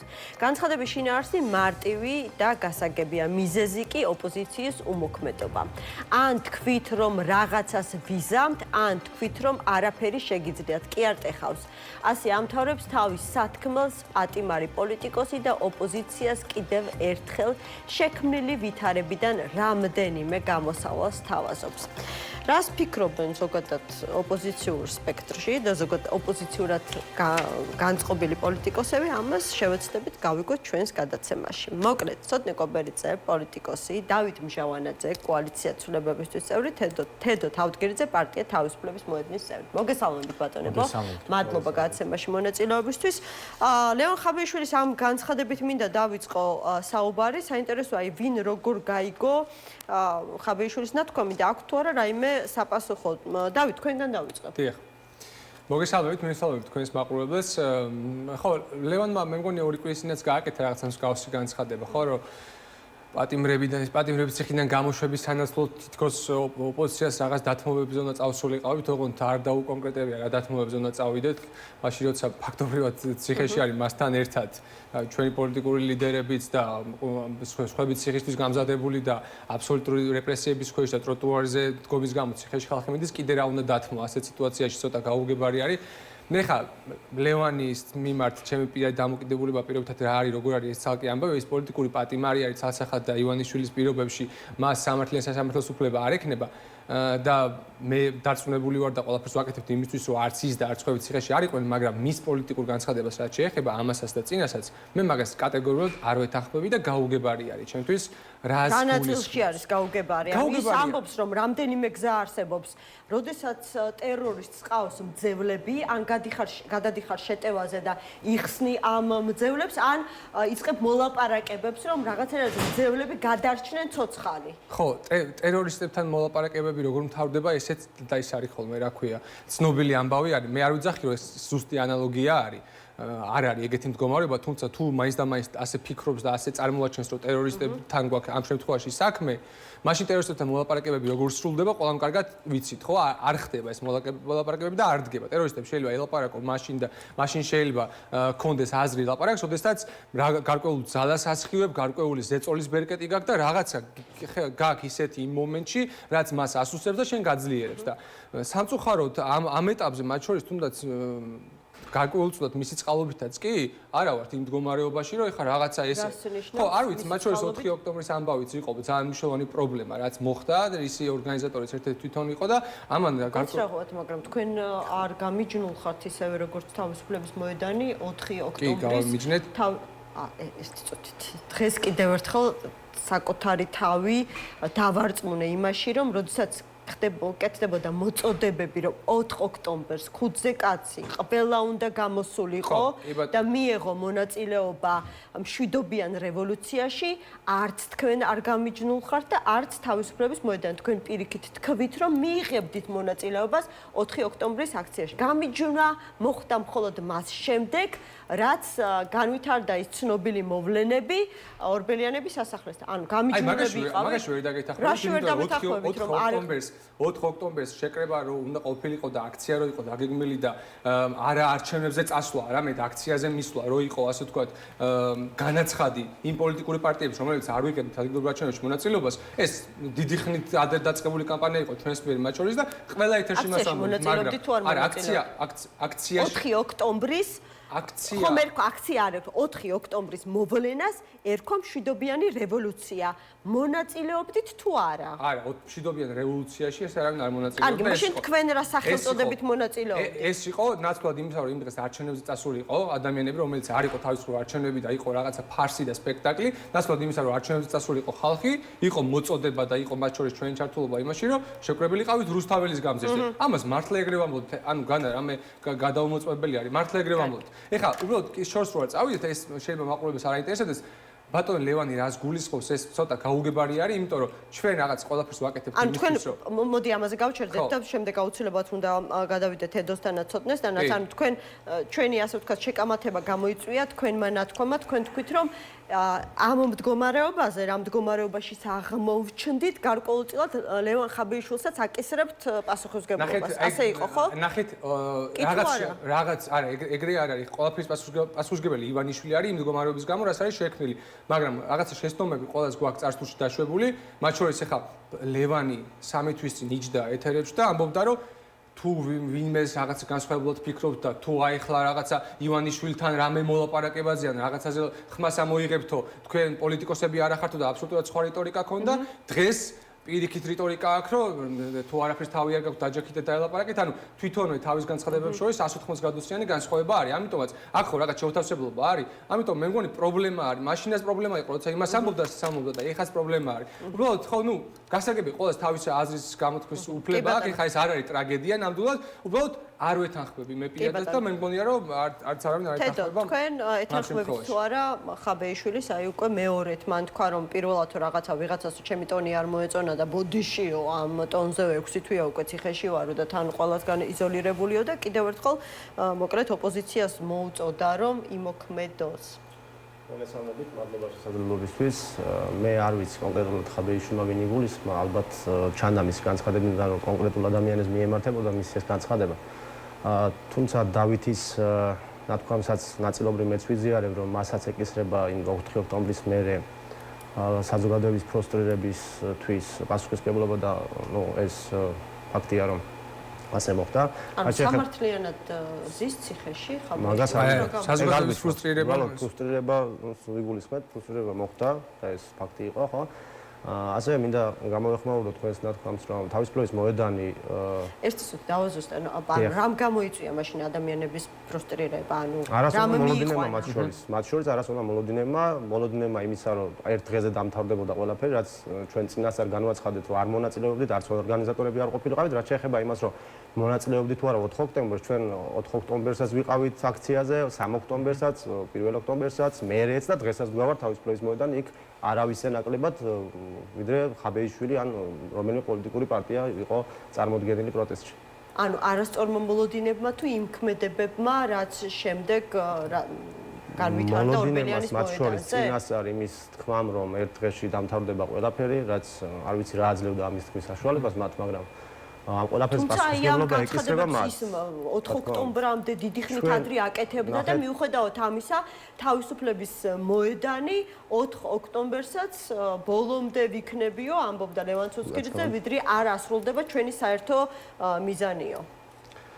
ხო, ჩვენ ვაცხადებდით, რომ ჩვენთვის ლეგიტიმაცია კი არა და კურთხევა არავინ არ უნდა მოგვცეს ასე ვთვლით, თუ ამაუკიდებელი პოლიტიკური პარტია ვართ, შესაბამისად ამაუკიდებელი პოლიტიკური დღესწესრიგი გვაქვს. ეხლა ლევან ხაბეიშვილი რა სიტყვა და ანუ ვინ რა განცხადებას გააკეთა და მაგაზე ბრიფინგები არ უნდა გაგვემართათ ცხადია, ხო? ჩვენ თქვით წინასწარ, წინა 2 დღით ადრე მე მგონი ლევანიც იყო ცუცქირიძე ეთერში, თქვა კიდევაც რომ ჩვენ არ ვართ ორგანიზატორები, ჩვენ არ მონაწილეობთ და ჩვენ არ ვიზიარებთ მათ შორის იმ რიტორიკას, რომელიც ჰქონდათ ორგანიზატორებს, ნუ ერთ დღეში დამთავრება, რევოლუცია, ამ რიტორიკას ჩვენ არ ვიზიარებთ. ჩვენ უბრალოდ მონაწილეობთ პროტესტში, როგორც მანამდე და მას მერეც.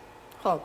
ცოტნე, რა ვიცი, შენ რას ფიქრობ? მარტო მე ვიღა მონაწილეობდა მაგას. ხო, იმიტომ რომ ჩემთვის ცოტა გაუგებარი არ ვიზიარებ, მაგრამ მონაწილეობ, მაგრამ შესაძლებელია რაღაცა არსებობს პოლიტიკური დღესწესრიგი, რომ რაღაცა ორივე გულისხმობდეს ან პროტესტზე ექსკლუზივი მე მგონი არ ქონიათ მაგ ხალხს ერთ მანამდეც დავდიოდით ხო ხალხი პროტესტზე ექსკლუზივზე არ არის საუბარი, ეს იყო კონკრეტული, ხა ჩემგან არ გჭირდება თქვენ მით უმეტეს ახსნა და არც საზოგადოებას, ეს იყო კონკრეტული, ასე ვთქვათ, აქცია, კონკრეტული პროტესტი, კონკრეტული შინაარსით, კონკრეტული სახელწოდებით, ყველა მიცოდა რომ ამ აქციის სლოგანი იყო მშვიდობიანი რევოლუცია, 4-ში ვიწყებთ, 4-ში ვამთავრებთ. იყო თუ არა ცოტნე ასე? ცხადია, არც მე იმასაც ვხვდები. შეგიძლიათ ნახოთ დავამატებ ბოდიში, შეგიძლიათ ნახოთ სადაც თავისუფლების მოედნის რომელიმე წარმომადგენელი იძახს, რომ ამ პროცესის ნაწილი ვართ, ხო? მაგრამ მე შემიძლია ვნახო, რომ 2 დღით ადრე თუ 3 დღით ადრე თუ არ ვწდები, გავაკეთეთ განცხადება, რომ არ მონაწილეობთ როგორც თავისუფლების მოედანი 4 ოქტომბრის აქციას უერთდება. აი, განცხადება, რომელიც ლევან ცუცქირიძეს აქვს გაკეთებული 30.09.2025. უერთდებით, მან ესე კონტექსტიდან ამოღებული ეგ ფრაზა სავარაუდოდ, იმიტომ რომ უერთდებით ჩვენ არ მონაწილეობდით იმ რიტორიკაში, ან იმ განცხადებებშიც, არც ორგანიზატორები არ ყოფილვართ ხალხი, ემიჯნებით, მოკლედ და არ უწონებთ იმ პოლიტიკოსებს, მათ შორის ხაბეიშვილს, იმას, რომ გარკვეულწილად საზოგადოების ფრუსტრირება მოიტანა ამ 4 ოქტომბრის აქციამ. ცოტნე, თქვენ როგორ გაიგეთ ლევანის ნათქვამი, ანუ ვის მიემართება, იმიტომ რომ აი ზოგს გონია, რომ რაღაცა უფრო ვიწრო პარტიული ადრესატი ყავს და მის თანაპარტიელებს მხოლოდ აქ არის გზავნილები თანაპარტიელებისთვის, მაგრამ მე მგონია, რომ ფართო ოპოზიციურ სპექტრსაც გულისხმობს და მოუწოდებს მოქმედებისკენ და აი როგორ გესმით გარკვეულწილად ეხა პასუხისმგებლობის დაკისრება ამ ადამიანებზე 4 ოქტომბერთან დაკავშირებით, მაშინ როდესაც ყველა მონაწილეობდა. ოქტომბერზე ცხადია აქვს პასუხისგებლობა და ხა იმის იქით ეხა ფრუსტრაცია გამოიწვია მე არ ვიცი პოლიტიკოსი რომელსაც ფრუსტრაცია ამ წლის განმავლობაში 2 წლის განმავლობაში არ გამოუწევიათ. ხვალდამთავრდებას ნარატივი იქამდეც იყო არჩევნებიდან რამოდენიმე დღეში იყო მაგალითად რომ CSKA-ს თუ არ უნდა დადოს შემაჯამებელი ოქმი და რაღაც თარიღები მაშინაც იყო ხოლმე და სულ იყო ეგეთი თარიღები და სულ იყო ეგეთი იმედგაცრუებები. არც სალომე ზურაბიშვილს 31 მარტს რო ქონდა იმაზეც ბევრს გაუცრუდა იმედები. აქ უბრალოდ ისე მოხდა რომ ადამიანები არიან დაჭერილები და მსხვერპლი ყავს ამ აქციას და მაგაზე პასუხისგებლობის აღება ცხადი არავის არ ენდომება. ხა იმის იქით გურცხველი რო იყო მე ვინც დამამახსოვრდა ყველაზე მკაფიოდ ვინც ხა ემიჯნებოდა აქციას ეს იყო თამარ ჩერგოლეიშვილი და ფედერალისტები რომელიც ამას მკაფიოდ ამბობდნენ იმის იქით ანუ არ გახსოვთ კოალიცია ცვლილებები და აქვს ხა ყველაფერი ის ალბათ ასახსნელიც არ არის მაგრამ იმის იქით იყო ცდელობა იყო იქ ხა 7 პარტია თუ რაღაც მაგრამ ლევან ხაბეიშვილმა მოახერხა რომ მისმა რიტორიკა ბევრად მეტი ხარდაჭერი მოიტანა არც ერთ მაგ აქციაზე მაგდენი ხალხი არ ყოფილა რაც მაგ დღეს იყო ანუ ფაქტია რომ მაგ რიტორიკა მიმუშავა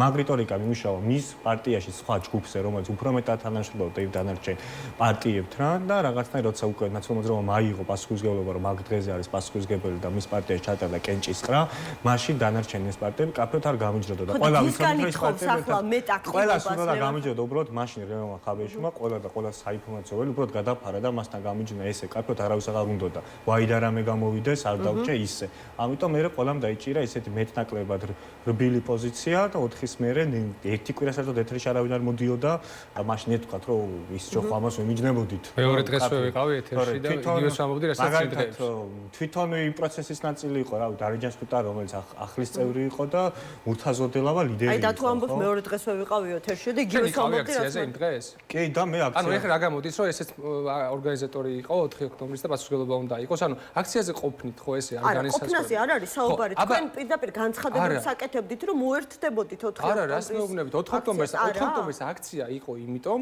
რომ იმ დღეს იყო არჩევნები რომელსაც არ ვიღებთ მონაწილეობას არ მოშებოდით ამ ყველაფერს ვაძლევთ ლეგიტიმაციას და თქვენ პოლიტიკური ძალა ხართ უფრო მეტი პასუხისგებლობა გაქვთ თქვენ განაცხად შეიძლება მოყვეს თქვენი ამომრჩევლების ქმედება და ქცევა ამას ვამბობთ ახლა ცოტნე ერთი გავა აქციაზე თუ არ გავა არა არ ჯერ დავამთავრე მე თქვენ ეთერშიც ყოფილა 4-ზე და 4-ი ჩემი შეფასება რა ყველა მიცის მე ვამბობდი რომ საერთოდ არც არ მჯეროდა იქ იქნებიან ადამიანები და ვიქნები იქ უბრალოდ როგორც წევრი მისა რომ ვინმე ჩემია შეიძლება იქ დაიჭირო იმიტომ რომ არ გგონი ეგ მოხდეს და იმეს თუ დავიცავ და ეგრე ვიქნები და ამას მე კაფეოდ ფაგე გნათქვამი სხვა მხრივ კაფეო პასუხი მე ხო არ მოვიტყვა ყველაზე ნაკლებად ეხა შეიძლება სიმპათიები მქონდეს მაგრამ რა ვიცი სულ ეთერში აღესა სულ მეჭყვება ხოლმე მაგრამ ფაქტი არის რომ თამარ ჩერგოლეიშვილი იყო სხვები იყვნენ კაფეები მაგრამ ნენი ამ კაფეობა მოიკლო რა წამსაც აქეთ ხარის პოპულარული გახდა ეგიდია 4 ოქტომბრის ეგ არის და იქ ხა იმის იქით ლევან ხაბეიშვილის ნათქვამში რაც არის ისე რომ თუ იღებ პასუხისგებლობა სტატუს-კვოს ცვლილებაზე და ხალ პოლიტიკური პარტია ნიშნავს რომ შენ გამოთქვა პრეტენზიას ძალაუფლებაზე ხო პოლიტიკა ანუ არ გჯეროდათ მაგრამ მაინც გახვედით არა ჩვენ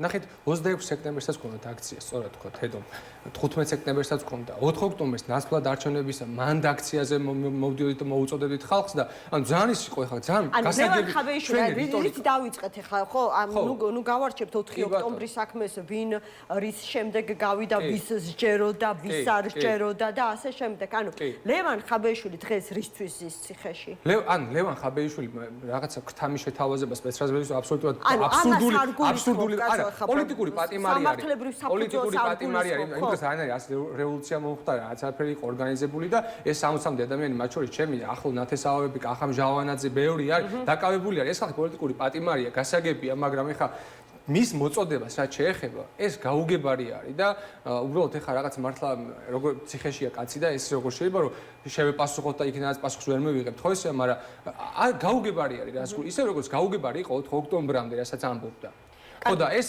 ნუ სამწუხარო ამბავია მაგრამ თქვენთვისაც ხო არის საინტერესო კი ბატონო არა ძალიან გასაგებია კაცო რა მარტივი არის პოლიტიკური პარტია როცა ხარ ამბობ რომ როგორ იგდებ შენ ძალაუფლებას ამის რაღაცა გზა უნდა თქო რომელიც შეიძლება ძალიან რთული იყოს ვერ გააკეთო მაგრამ ეს არის გზა ამ შემთხვევაში ყოფებით ესეთ მარტივ სიტუაციაში ან ერთის მხრივ შენეუნე მოქალაქეო ძალაუფლებას ვიგებ არჩევნებით რაზეც არის ნათქვამი რომ ქართული ოცნების პირველ ჩატარებული არჩევნებზე გასვლა არის მოღალატეობა ვინც გავიდა დაუძახეთ რუსულ სპეცოპერაციაში მონაწილე ანუ ერთ-ერთი ტიპის არჩევნები რომელშიც პოზიციაშიც გახარ, არის ის, რომელსაც ქართული ოცნება ვერ ატარებს. ეგეთი ტიპის არჩევნები ქვია რას? ქვია ის, როცა სუსი არ არის მის კონტროლ ქვეშ, ანუ ხელისუფლება არის რაღაცა ჩამოქცეული. კი ბატონო. სხვა ხრი რამე არჩევნები თუ დაინიშნა და დანიშნა ბიზნესები, მე კი მგონია რომ ყველა გავა, მაგრამ წესდა არ უნდა გავიდეს არავინ. რატომ მგონია? იმიტომ რომ რუსულ სპეცოპერაციაში მონაწილეობა იქნება. რატომ მგონია, აგერ ორი პარტიის წარმომადგენელი აგერ იმიტომ რომ მინახია ეგეთი დაფიქსებები რომ ისე და მოხდა რა ასე.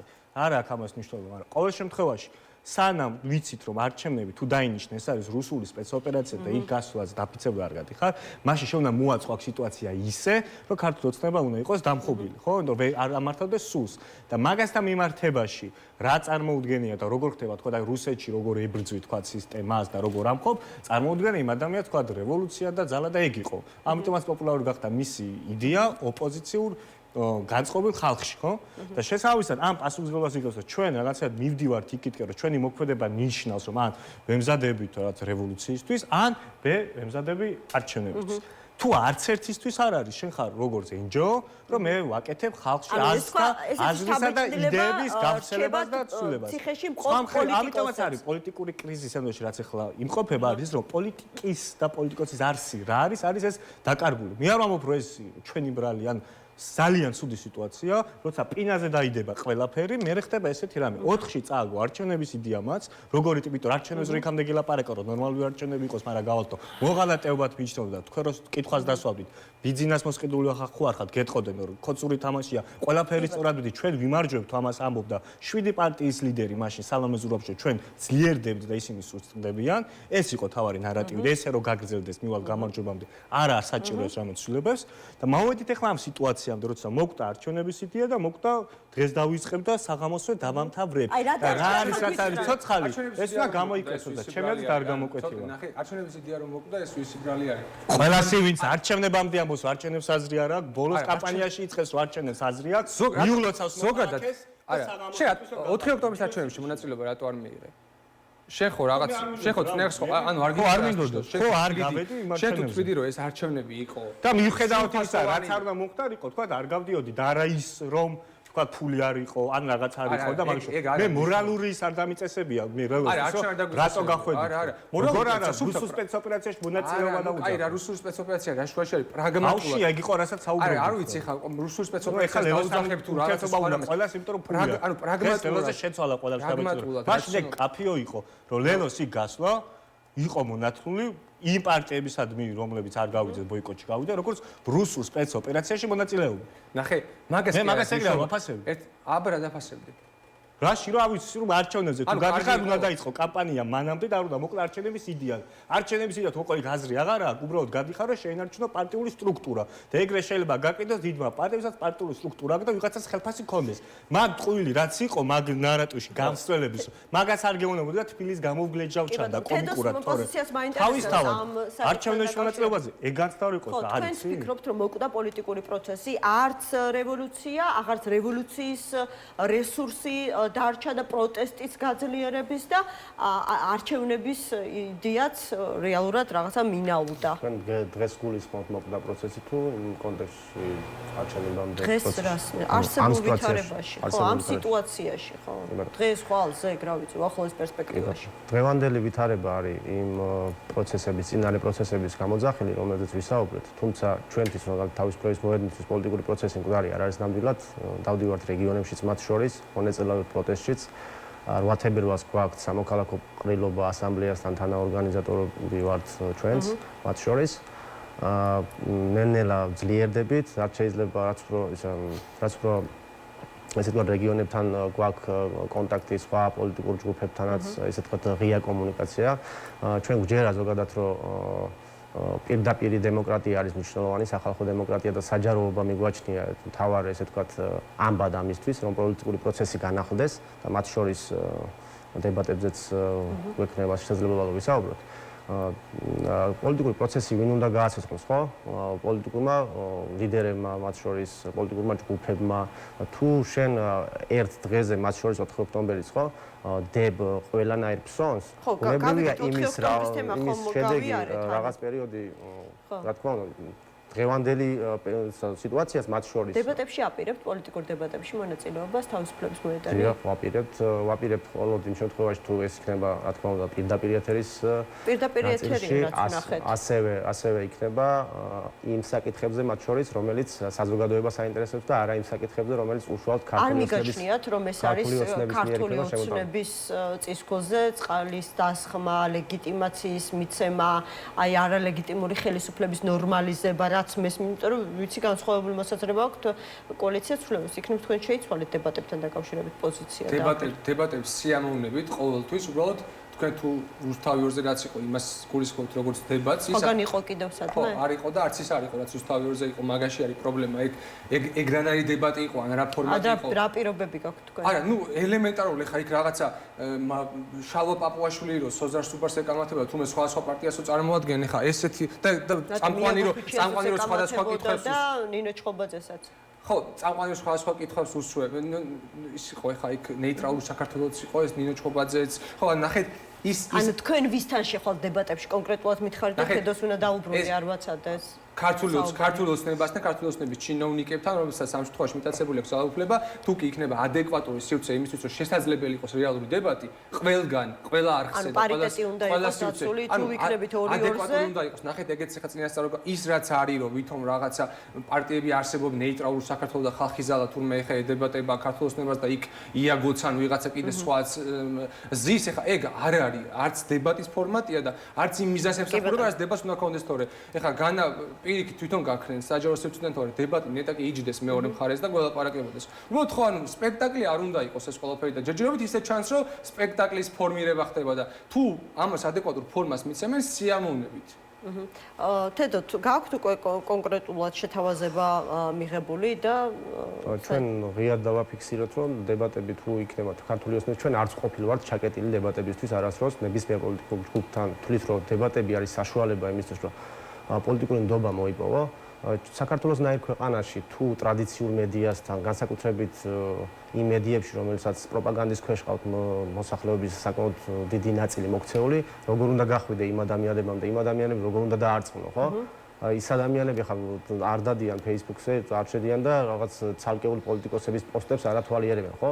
ეს არის შესაძლებლობა, რომ გახვიდე იმ ადამიანებამდე, ელაპარაკო იმ ადამიანებს და არწმუნო ეს ადამიანები, რომ ქართული ოცნება რატომ არის მათ შორის არალეგიტიმური, რატომ არალეგიტიმური რატომ არის, რატომ არ ამდენი ხანია პროტესტში.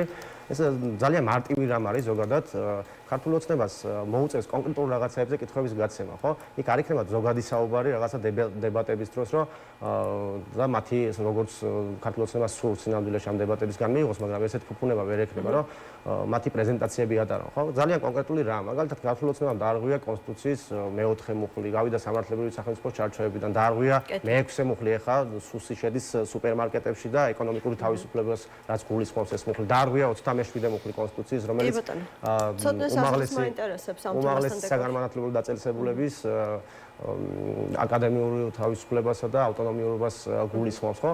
შესაბამისად კონკრეტულ რაღაცებზე აქვს პასუხები, გასაცემი აქვს იმაზე პასუხები ტროტუარის დგომის გამო ადამიანებს იჭერენ, გასაცემი აქვს პასუხები იმაზე, რომ როგორ მთელი 400 დღის განმავლობაში თავარი ხაზი რო დააკვირდე, რომ ოპოზიციას აგენტურათაც ხადებენ, ოპოზიციას მტრებად, მოღალატეებად და მერე თავისუფლებს თავაზობენ დებატებს, ხო? დღეს სინამდვილეში საქართველოს ოცნება შესულია ჩიხში, აღარ აქვს სხვა რაიმე გასაქანი, კეთროვანად არის ქცეული დასალურ ესე ვთქვათ ცივილიზებულ სამყაროსთან, შესაბამისად მათ აექნება. ოპოზიცია სად არის?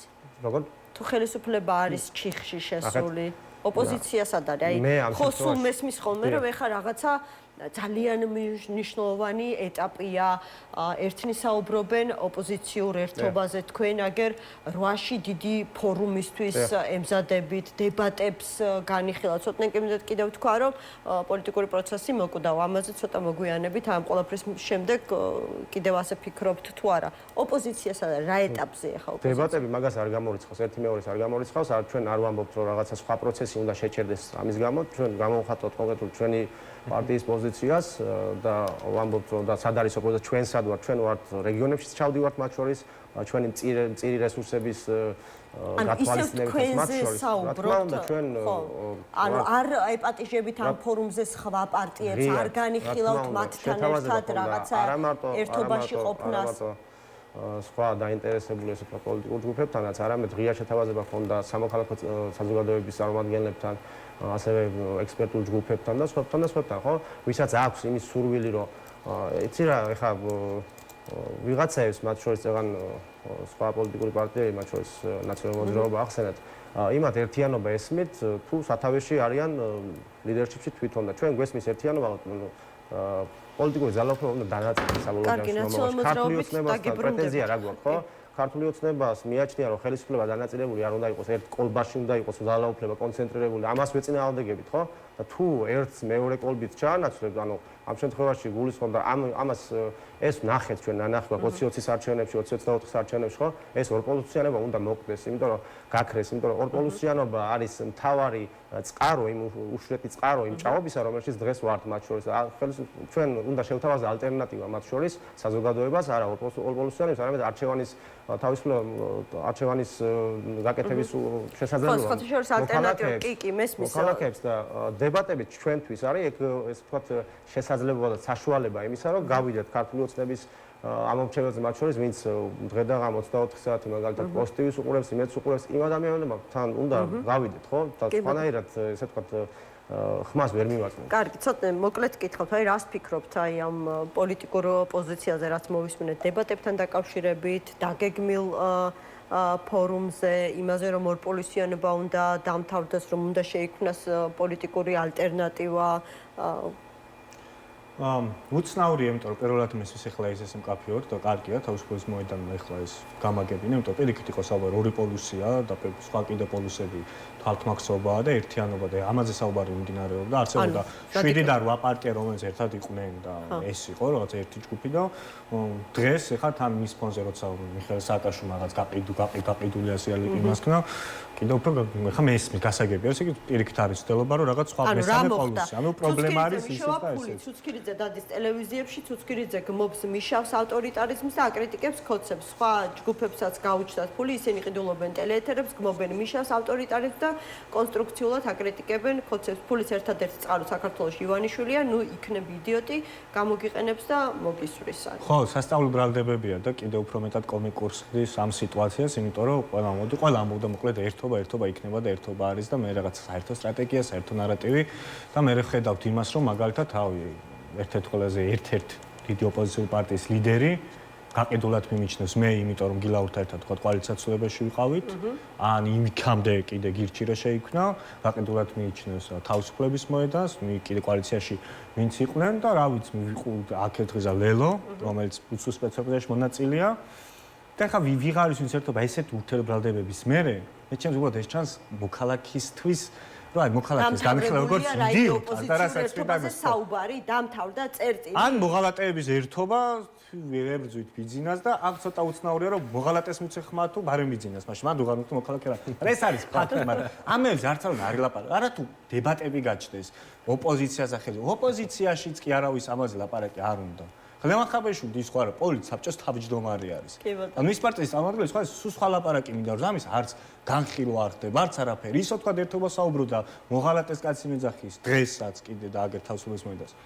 რა ხდება, როგორ ხდება, ხო და ამაზე არც განცდა არის ისო ყველაფერი აისქროლება ერთ-ორ დღეში და მოდი რა 3 დღე მიყვიჩდებააფერ და რაღაცა მიდის პროცესის გაწევა და თავარი პრობლემა რაში დადგა რატომაც არის პოლიტიკა პოლიტიკა საცოცხლებს რა რომ შენ ასწრებ რაღაცას როგორ შეიძლება პოტენციაში ძალაუფლება ჩაიგდო ხელში უახლოეს პერიოდში არჩევნები არ ჩანს არის საპრეზიდენტო არჩევნები სანამ არსებობდა და პირდაპირ წესით აირჩევდნენ ის კიდე აძლევდა პოლიტიკას ამოხავს ეხა 3 წლიანი შეიძლება უარჩევნობა გაცეს რომლის დროსაც შენ არც იმას არ დააბილისირებ კაფეოდ 28-ზე ესე თუ მიხვედი გავხვალ თუ არა ეს დარჩება ეს მაგალითად ეს სამი პოლუსი რადგან თავი გადიხართ არჩევნებზე რო ჩატარდ რო დანიშნოს ბიზნესს თუ რატო გინდათ თქვა ჩემი პარტია ან ცალკე კამპანია ან რო ედებატები რამე იდეაზე რა რამე რომ მოეწონო შენ დამლაიქებელი გინდა თუ ამორჩეველი მიდის არჩევნებზე ან გადიხარ არჩევნებზე ან აგროდ 20-28-ში აპირებ გასვლას და მაშინ ამას შეჭება განხილვა, საუბარი, რაღაცას მაშინ პირიქით ქეიმ არა. არ მიდის, ეხლა მიდის დროის გაწევა,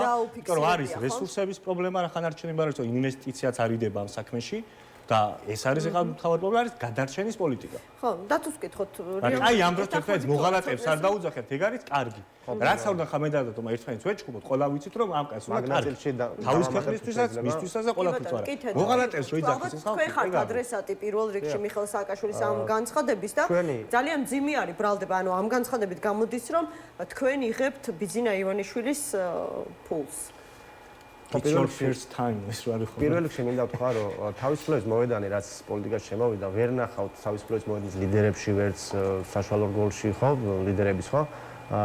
რიტორიკაში შეურაცხყოფას, რაღაცა მსგავსი უხამსი მიმართვებს ოპონენტების მიმართ, აი ეს მით უმეტეს რაღაცა მოღალატის და მსგავსი რაღაცა ისეთი სიტყვების უპატიებელი სიტყვების დაძახებას, ხო? ეს ყველაფერი ერთი წამით. მე ნახეთ სონს აკეთებთ ახალ პოლიტიკურ ძალაზე, ამბობთ რომ არანაირი საერთო არ გინდა გქონდეთ ყოფილ ხელისუფლებასთან. არანაირი საერთო არ გინდა გქონდეს, არა, ჩვენ არ ვთვლით რომ საბოლოო ჯამში მარტოდ შეგვიძლია დავამარცხოთ, ეგ არ გვითქვავს, თუმცა ჩვენ ვამბობთ რომ ჩვენ გვაქვს ჩვენი სტრატეგია, ჩვენი ხედვა ამასთან დაკავშირებით, რომელსაც წარმოვადგენთ მათ შორის 8 თებერვალს 15 საათზე მე-11 პავილიონში გვექნება სამოქალაქო ფორუმი, სადაც სხვადასხვა სამოქალაქო, ესე ვთქვათ, ექსპერტებთან, ჯგუფებთან ერთად მათ შორის წარვადგენთ ჩვენ პოლიტიკურ სამომავლო პოლიტიკურ ხედვებს, გრძელვადიან ხედვებს მათ შორის. ეხლა ცოტნაირ რო თქვა, რომ რესურსების პრობლემაა, მილევად რეჟიმში ვართ. კი, ეგ ყველაფერი რო ესე სახეზე არის, ანუ რას უნდა დაველოდოთ, სანამ ბოლომდე ჩააბნელებს ბიძინა, სანამ ბოლომდე მოგუდავს სამოქალაქო საზოგადოებას და ანუ არც დებატებში არ უნდა გავიდეთ, არც იმ ადამიანებს არ უნდა ვესაუბროთ და არ უნდა ვუთხრათ რეალურად სიმართლე რაც არის, არ უნდა ვეცადოთ. არა, მე პოლიტიკურ გზა ვიკითხე. თქვა და აი მომწოხარ და აი რა კაი ბიჭა, შენი მხარდაჭერა მეტად და რა ვქნა მითხარით? გამოყვე რევოლუციაზე თუ სტაჯყუბრა თუ არჩევნები იქნება იგახვალ და ხმარს მოგანუ რა პოლიტიკურ გზას თავაზობ? პროტესტი უნდა გავაკეთოთ. არც არის მესამე გზა ეგ არის. მაშინ იგივე პოლუსია რა პოლუსია? მესამე პოლუსი რა არის მაშინ? ანუ პროტესტი უნდა გავაძლიეროთ მესმის სულ ცოტა 2025 წლის დასაწყისიდან, აი 2024 წლის ნოემბერ-დეკემბრის აქციები რო დასრულდა, 2025 წლის დასაწყისიდან, ანუ თითქმის წელიწადია მესმის რომ პროტესტი უნდა გავაძლიეროთ. ანუ აი ამ სურვილის სიტყვების გარდა რაიმეში თუ აისახა ქმედებაში რომ პროტესტი გაძლიერდა. ფიზიკური ყოფნიდან დაწყებული, ამ პროტესტში ჩართულობიდან დაწყებული, ადამიანებთან კომუნიკაციით გაგრძელებული ალტერნატივის შეთავაზებით, ამაში შეიძლება მეტი მუშაობა გჭირდება და ამაზე თვითკრიტიკულებიც ვიქნებით, ხო, ალტერნატივის ნაწილში ალბათ მეტად გჭირდება, რომ ადამიანებს დავანახოთ რა, როგორ და რანაირად იქნება, აი იმ ადამიანების დარწმუნებაში, რომლებიც დღემდე არ ჩართულან პროტესტში, გასაგებია 2025 წლიდან, ესე იგი 1 წელია, ხო, ეს ყველაფერი გესმით. კი, ეს 1 წელი კარგი გაგრძელიერების ნაცვლად პროტესტი, ან კონკრეტულად რომ მითხრათ, ეხლა აი რაც ჩანს ხომ ყოველდღიურობაში აი პროტესტი გაძლიერდა თუ პირიქით რაღაცნაირად აი პასიური გახდა ამ წუთას გარკვეულწილად ეს პასიურ ფაზაში არის ანუ იმდენი ხალხი არ დგას ქუჩაში რამდენიც იდგა მაგრამ ის რომ ხელისუფლებამ თავისი მიზნები მიაღწია ან გაიმყარა მდგომარეობა ან საგარეო იზოლაცია გაარღვია ან ქვეყნის შიგნით მდგომარეობა გაიუმჯობესა ეს ვერ მიაღწია ეს მათ შორის იმ მცირე მასშტაბის პროტესტის გამოც ვერ მიაღწია რაც ეხა არის და მათ შორის პოლიტიკური აქტორების ასე ვთქვათ წინააღმდეგობის გამოც ვერ მიაღწია ხო? ეთახმები ამ შეფასებას რომ აი მიხედავთ ამის ადამიანი რომელიც არმაგედონებით საუბრობს მე მაგარ მახასიათებს არც გადავშენდები და არც მე მაგ თემას არ დამიდია მაგრამ როცა ეგ თამასები იდება მე კი რთული სიტუაცია არის და ეგ მესმის მან უფრო რატოცა კიდე გავიგე მისი გზა ჯერა თუ გაძლიერდა თუ არა პირველ სპიჩში თქვა როგორც სუსტადაც და რთულად არის სიტუაცია და რთული არ დაეთახა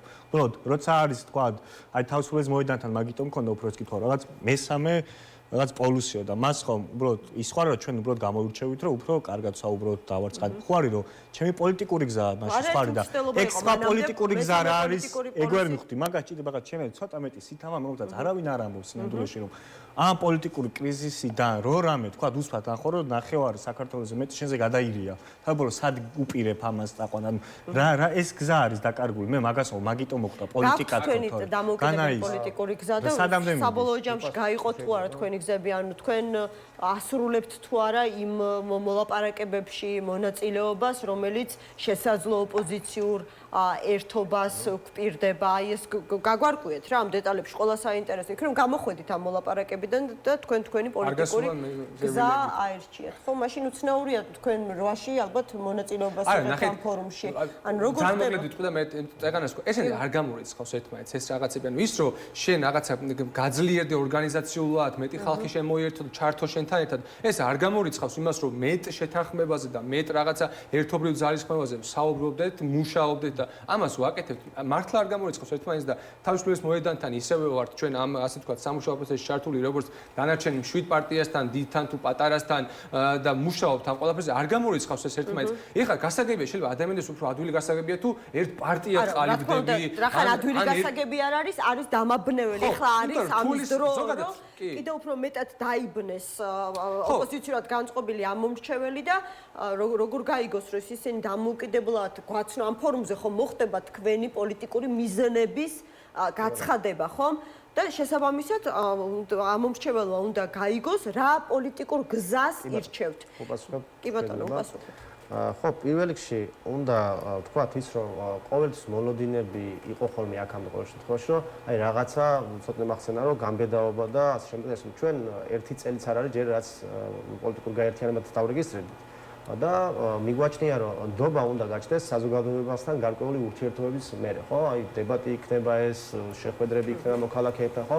ჩვენ ერთ დღეში ესე რომ შემოვიდეთ და გვეთქვა რომ აი ესე ჩვენ გადავარჩენთ საქართველოს და როგორც აკეთებდნენ ხოლმე, ხო? და ცრომოლოდინები ვახსენეთ წელს 4 ოქტომბერთან დაკავშირებით. ჩვენ ამას არ ვაკეთებთ. ჩვენ მივდივართ თანმიმდევრულად, გვაქვს პროგრამაც კიდევაც გარდამავალი გეგმაც მათ შორის. თუ რაღაცა გამიჯვნის მცდელობა გაქვთ სხვა პოლიტიკური პარტიებისგან და გაქვთ განაცხადი რომ მესამე პოლიტიკურ ცენტრად ყალიბდებით, არა?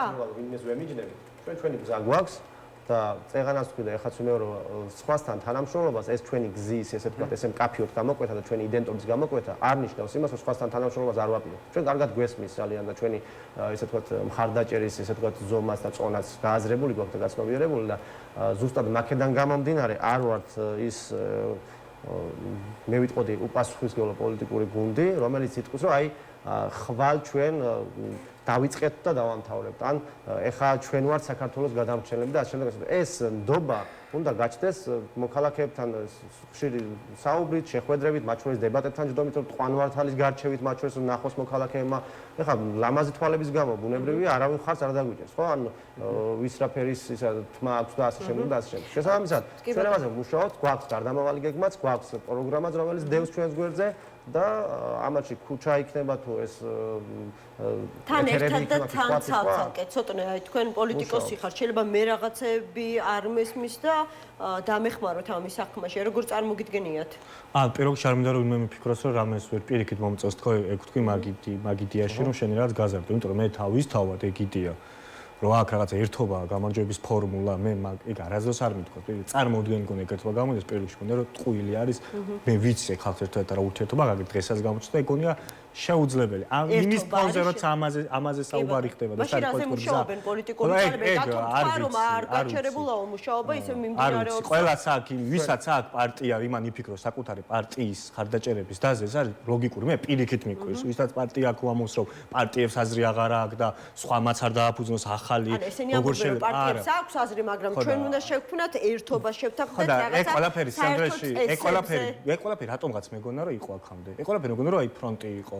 როცა საუბარი ყველაფერი მეგონა აქამდე იყო ან მაშინ მოკლედ გამოსწონებოდა ხო და არის კიდევაც სხვა რაღაცა მუშაობდა რაზე ვერ თანხმობთ მე დავამთავრებ აქ სინამდვილეში მე მგონია რომ ყველა მიცის რომ ამ სიტყვების მიღმა როაც ტიპის ერთობაზე ხომ მიდის საუბარი კლუბების მოშველებაც ის მიდის ხომ რომ თავი ბოლო ერთ გუდაში იყრება თუ რაღაც ტიპის ხარდაჭერა და რომელთა მიმართებაში მე ერთად დაიტესტებ და ჩვენ ერთმანეთის კონკურენტები ვართ თუ არა მაგალითად ეხა ჩემი სახელი სხვა რო ისაუბრეს დათო რომ ჭკვიანურ სიტყვის კი არ შემშურდება პირიქით გონია მეც მაძლიერებს და მას მესვაძლებ და ერთი გუდა იკრება პოლიტიკური ხო და ეს კამაჩი და კაფიობა კაფიო ერთი ბრენდინგი ერთი სასაუბრო მანერა ერთი იდეოლოგია თუ არა ერთი ხედვა როგორ უგებ ბიზნესს და თქვა ეს არის არჩევნები თუ ეს არის ქუჩა და აქ იყოს კაფიობა და ეს თუ არ არსებობს და ამაში თუ არის და შენ ვიღაცას მოღალატე გონი ხარ ეგ დამთავრებული არის მან საერთოდ კოორდინაციაც კი წარმოდი მე პირადად მაგალითად ვისაც გონი ვარ რომ მოღალატე არაფრის გამკეთებელი მასეთად არ ვარ გონი რომ იმას მე ტერი ვგონი ვარ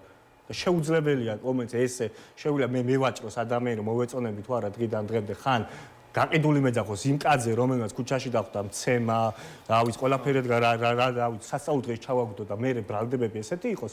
ცხადი, ეგ არის აბსურდი. ყველაფერი გავსება დიდ ტყუილებს. დღიდან დღე დეგრაცები ხდებათ, რომ წარმოუდგენელი არის. უბრალოდ მე უბრალოდ იმას კითხვა მინდა, რომ პოლიტიკური იდენტობის გამოკვეთა ხდება, ერთი ეს არის, რომ კაფე იდეოლოგია და იდეოლოგია თქვა ხარ, ლიბერტარიანელი ხარ, ან სოციალისტი ხარ, ან ანარქისტი ხარ, ასე შეგვიძლია. ან ეს, ან მეორეს ხრი რატომაც პარტიას აქვს, რომ ხედვა როგორ ხდება ცვლილება. რომ ეს რაც კაი პროგრამა გაქვს, კაი ხედვა გაქვს, როგორ გავაკეთო. კრიზისი რაშიც მივიდა, რაც არ უნდა კაი ხედვა მქონდეს. მე როგორც კარგ ლექტორად მიმიჩნიო, როგორც კარგ რა, შეიძლება ChatGPT უკარგესი პროგრამა დამიწეროს 5 წუთში, მაგრამ ხედვა რომ როგორ ვახერხებ, როდეს მე ეს მოხდეს, აი ეგ არის ხა თავარი კრიზისი, ჩემი აზრით. სულების ნაწილი. რეალურად ეს ხედვა უნდა დადოს ამ ერთობამ, ხო? კი ბატონო, კიდე გეტყვით ზუსტად. რა იმე ხედვა? რა არის თქვენი გეგმა, რა არის თქვენი მიზანი? და გაყიდული როგორი ხარ იმასთან ერთად თუ აკეთებ რამეს. ხო, მაგ განცხადებას არ მე მაგას ვერ შეეხება. მოყოლად ეს სამწუხარო განცხადება არის, აქამდე ყოფილა მსგავსი განცხადება მის მიერ გაკეთებული პრეზიდენტის მიერ. სამწუხარო განცხადება არის, მაგას არ ვეთანხმებით, არ ვიზიარებთ. უბრალოდ ეხა გასაგებია მას ასეთი, რა ვიცი, გამოხატვის ფორმა აქვს. მე მგონი მის პარტიაშიც ამას არ იზიარებს ვიღაცები, მაგრამ მაგას ვერ გადავაყოლებ, მაგას ვერ გადავაყოლებ. არიან ამ ერთობაში მუშაობენ თქვენთან ერთად ნაციონალური კომუნიკაცია არსებობს. კი, კომუნიკაცია არსებობს. ეხა ერთობაში ნახეთ ჩვენ ვართ ხაბეშვილის განცხადება. მე ვიღალიდერი ყავს მე. აი, ნახეთ, არა, როგორც არის ხა რომელსაც ემიჯნები ასევე. თვითონ ისაუბრონ, როგორ არის სტრუქტურა განაწილებული, მაგრამ ის რა პარტია, რომელიც ჯერ არ გავდიოდით ადგილობრივ არჩევნებზე, მე ამასთან მოძრაობა გამოეთიშა სხვა გაიმართა. რუიანი არის შენარჩუნებული. შენარჩუნებულია, ისე ვმუშაობთ, თქო, მართლა არ გამორიცხავს, რომ რაღაცა ამის გარდა ჩვენ კიდე სხვას ველაპარაკებთ და ჩვენს იდენტობას გამოვხატავთ გზას, რაც შეეხება. მე არ მინდა ისე გამოვიდეს. ან როგორ მუშაობთ იმ ადამიანებთან ერთად ერთ გამარჯვების გეგმაზე, რომლებიც მოღალატეებს გეძახიან. ჩვენ რაზე არ ვიცი, ესე გვეძახის. არ მე ზოგჯერ მეორე დღეს შეიძლება ის დაწეროს, რომ ძალიან კარგი მეგობარია ჩემი, შეიძლება ჩვენი კოალიციის ლიდერებს დაწეროს ნიკებზე და თქვას, რომ ძალიან კარგი მეგობრებია. შეიძლება ხვალ ეს არა, ასე ნიკამელიასა განცხადება, რომ ჰექტარზეც არ მიუახლოვდება ადამიანს. ხო. ხო, ნუ მე თვითონ თქვა, რომ ძალიან ახლოს ვართ და რაღაცა ვაფასებ მის ლიდერ. ანუ, ნახეთ, ასე არა, არა, მარამდე თქვა ამ ეს ყველაფერი და ანუ, ნახეთ, მაგ სტატუსების განხილვებით და მაგით ეხა ვერ გავაკეთებთ ამ პოლიტიკას რა. ჩვენი, ნახეთ, გზა მათ შორის ეხა რაც თქვა, ცოტნე, არ მინდა ის გამოვიდეს, რომ რაღაცა არჩევნები უნდა გადაწყდეს საბოლოო ჯამში ამ ქვეყანაში ვინ იქნება ლეგიტიმური მთავრობა. აღოთ, ეს არჩევნები რომ ადეკვატურ პირობებში უნდა ჩატარდეს, მაგამდე როგორ მივიდეთ, ეს არის ამ შემთხვევაში ხედვა. ჩვენი ხედვა იყო მანამდე და ეხაც ესე არის რომ რაღაცა პროტესტის გაძლიერებით თუ ზეწოლის გაძლიერებით საგარეო ფრონტზე ერთიანი ასე თქვა მესიჯებით ერთიანი ფორმით საუბრით ეს მიგვიყვანს საბოლოო ჯამში იქამდე რომ ხელისუფლება დასუსტდება და გვექნება რეალურ შესაძლებლობა რომ ნახეთ კომუნისტებმა ჩაატარეს თავის ძროზე არჩევნები და იმდენად იყო ეს ზეწოლის ქვეშ მაშინდელი ეროვნული მოძრაობის მიერ რომ მართლა ზამართლიანი არჩევნები ჩატარდა და დამარცხდნენ კიდევაც უნდა მივახცევთ მდგომარეობას როცა ადეკვატური იქნება ეს არჩევნები აქამდე მისასვლელად წარმოგვიდგენია მათ შორის პროტესტის გაძლიერება ზეწოლის გაძლიერება ამ შემთხვევაში შეთანხმება და კოორდინაცია იმ ძალების, ვინც თანხმდებით, ეხლა შეიძლება არ იქნება ეს 100%-იანი შესაძლოა და 100%-იანი, მე მგონი, ოჯახში ვერ თანხდება ერთმანეთთან, ოჯახის წევრები რაღაცა საკითხზე. რომ შეთანხმება მოიტან შემდეგ პროტესტის გაძლიერება. მათ შორის გააძლიერებს ამ ყველაფერს დარწმუნებული ვართ. მათ შორის საგარეო ფრონტზე თუ მეტად დალაგებული იქნება ჩვენი წარმომადგენლობა, ჩვენი გზავნილებიც. საგარეო ფრონტი გასაგებია, შიდა ფრონტი. კი, შიდა ფრონტზეც გააძლიერებს, შიდა ფრონტზეც გააძლიერებს და მათ შორის, როცა აქ იქნება კიდევ შემდგომი რაღაცა სტიქიური ფაზა პროტესტის, რომელიც დარწმუნებული ვართ, რომ იქნება, მამას მეტად მომზადებული შეხვდებით. რა ვიცი, ბოლო სამწელში იქნება პროტესტის სტიქიური ფაზა. ასეთი რეჟიმების, რა ვიცი, ქართული ოსნების იმას რო გადავხედოთ, ბოლო სამწელში ასეთი 4 თუ 5 ფაზა იყო, როცა უამრავი ადამიანი გამოვიდა ქუჩაში, რო არ ველოდებოდით საერთოდ, იმიტომ რომ აი ეს რეჟიმი იმ ფაზაში არის და ისე იქცევა, რომ ამისგან მათ შორის ველოდებით, რომელიც აძლიერებს პროტესტს. არ ველოდებით, რომ ერთობა კი არ აძლიერებს პროტესტს. პროტესტს აძლიერებს. არა, ნახეთ, არ ველოდებით, მაგრამ ესეც შესაძლებელია რომ მოხდეს და ამას მეტად მზად უნდა შევხვდეთ. მაგრამ ეს რო არ მოხდეს, ჩვენ თუ მეტად მზად ვიქნებით და მეტად ორგანიზებული, ნებისმიერ შემთხვევაში პოლიტიკური პროცესი უფრო გამოცოცხლდება და უფრო მეტი ბერკეტი გვექნება ხელში ზეწოლის. თეთრობასთან დაკავშირებით და მე ცოტნეს მოვუსმე.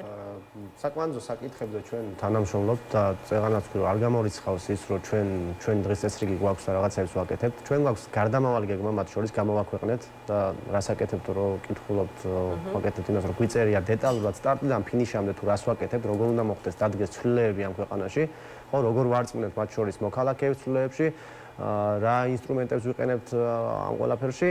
ასევე გვაქვს პროგრამა თავისუფლების მოედნის, სადაც დეტალურად არის გაწერილი სხვადასხვა სფეროების მიხედვით თუ რისი გაკეთებას ვაპირებთ, რა შეიძლება, მათ შორის ფორუმის ესე ვთქვათ ლოზუნგი არის საქართველოს გულისთვის და როგორი საქართველოსთვის ღირს ბრძოლა, სად უნდა იყოს მიმართული ჩვენი ეროვნული ენერგია თუნდაც ან პარტიული ენერგიაც თუნდაც, ხო? ამ ყველაფერზე გვაქვს ნაფიქრიც, გაკეთებულიც, მატერიალურადაც დევს და შეგიძლიათ ნახოთ ეს ყველაფერი პროგრამის სახით და ხო, ჩვენ მივყვებით ამ გზას თანმიმდევრულად მათ შორის და ეხა ვინ რა განცხადებას გააკეთებს და რა პოსტს გამოაქვეყნებს, მე მგონი ეს ვისთვის კონიუნქტურაში ჯდება და ვისთვის არ ჯდება. მაგაზე პროტესტის კიდევ ერთი სტიქიური ტალღა და ამას ელოდებით? ვერ გავიგე? იქნება პროტესტის კიდევ ერთი სტიქიური, ასე თქვით ხო, მე მგონი ტალღა ხო? და თქვენც ამას ელოდებით? არჩევნები არ ველოდებით. უბრალოდ ესეც იქნება და ამას მეტად ბზად უნდა შევხვდეთ. არ გამორიცხავს ეს ყველაფერი იმას, რომ მეტად შევთანხმდეთ. მოქალაქე დავარწმუნოთ ცვლილებებში, ცვლილების ხო და ეს სადღაც ხო უნდა კონვერტირდეს, ანუ დავუშვათ თქვენ გახვედით რეგიონებში, როგორც ამბობთ, დადიხართ, თუმცა ის მახსოვს თქვენ ლიდერის განცხადება წინააღმდეგობის მოძრაობები რომ უნდა შექმნილიყო, მე არაფერი გამიგია თუ სადმე შეიქმნეს ეს წინააღმდეგობის მოძრაობა და აქვს უკვე კონკრეტული შედეგები იქნებისიც გაგვაცნოთ, ან დაარწმუნეთ, რაც შეიძლება მეტი ადამიანი, აი საქართველოს 3.700.000 ადამიანი ცხოვრობს და ნუ ახლა თუ გავითვალისწინებთ ზრდასრულებს 2 მილიონი დაარწმუნეთ, იქიდან ხა ყველა ვერ გამოდის, გამოვიდა რა ვიცი 500.000 ადამიანი. Რაღაცაში ხო უნდა კონვერტირდეს ეს, ასე ვთქვათ, ხელისუფლებით უკმაყოფილება, რას თავაზობთ არჩევნებში, ხმის მიცემას ხელისუფლების წინააღმდეგ თუ აქციაში მონაწილეობას და სწორედ აი პროტესტით ხელისუფლების შეცვლას, რას თავაზობთ? ნუ აქციას, არჩევნების მოთხოვნაც, ახალი არჩევნების მოთხოვნა მთელი ამ პროცესის ნაწილია, მათ შორის ისიც ეხლა რასაც ვაკეთებთ, ხო? წინააღმდეგობას რაც შეეხება ჩვენ მაგალითად რუსთაველის გარდა კიდევ გვაქვს ცალკე უზენაეს სასამართლოსთან პროტესტი, ერთ წელზე მეტია. ჩვენი რესურსებიდან და ჩვენი შესაძლებლობიდან გამომდინარე, რაც ამ ეტაპზე შეგვიძლია, ყველაფერს ვაკეთებთ შესაძლებლობიდან გამომდინარე. რაც შეეხება ვინ მეტი ადამიანის დარწმუნება შეიძლება, ან ვის ნაკლების, ხო, ამას პროცესი აჩვენებს და რეგიონებში კიდე რა მკითხეთ ბოდიში ბოლოს? რეგიონებში წინააღმდეგობის მოძრაობასთან დაკავშირებით კითხეთ, ანუ ხალხი რო გამოდის, სად მიაქვს ეს თავისი ბრაზი ხელისუფლებასთან დაკავშირებით?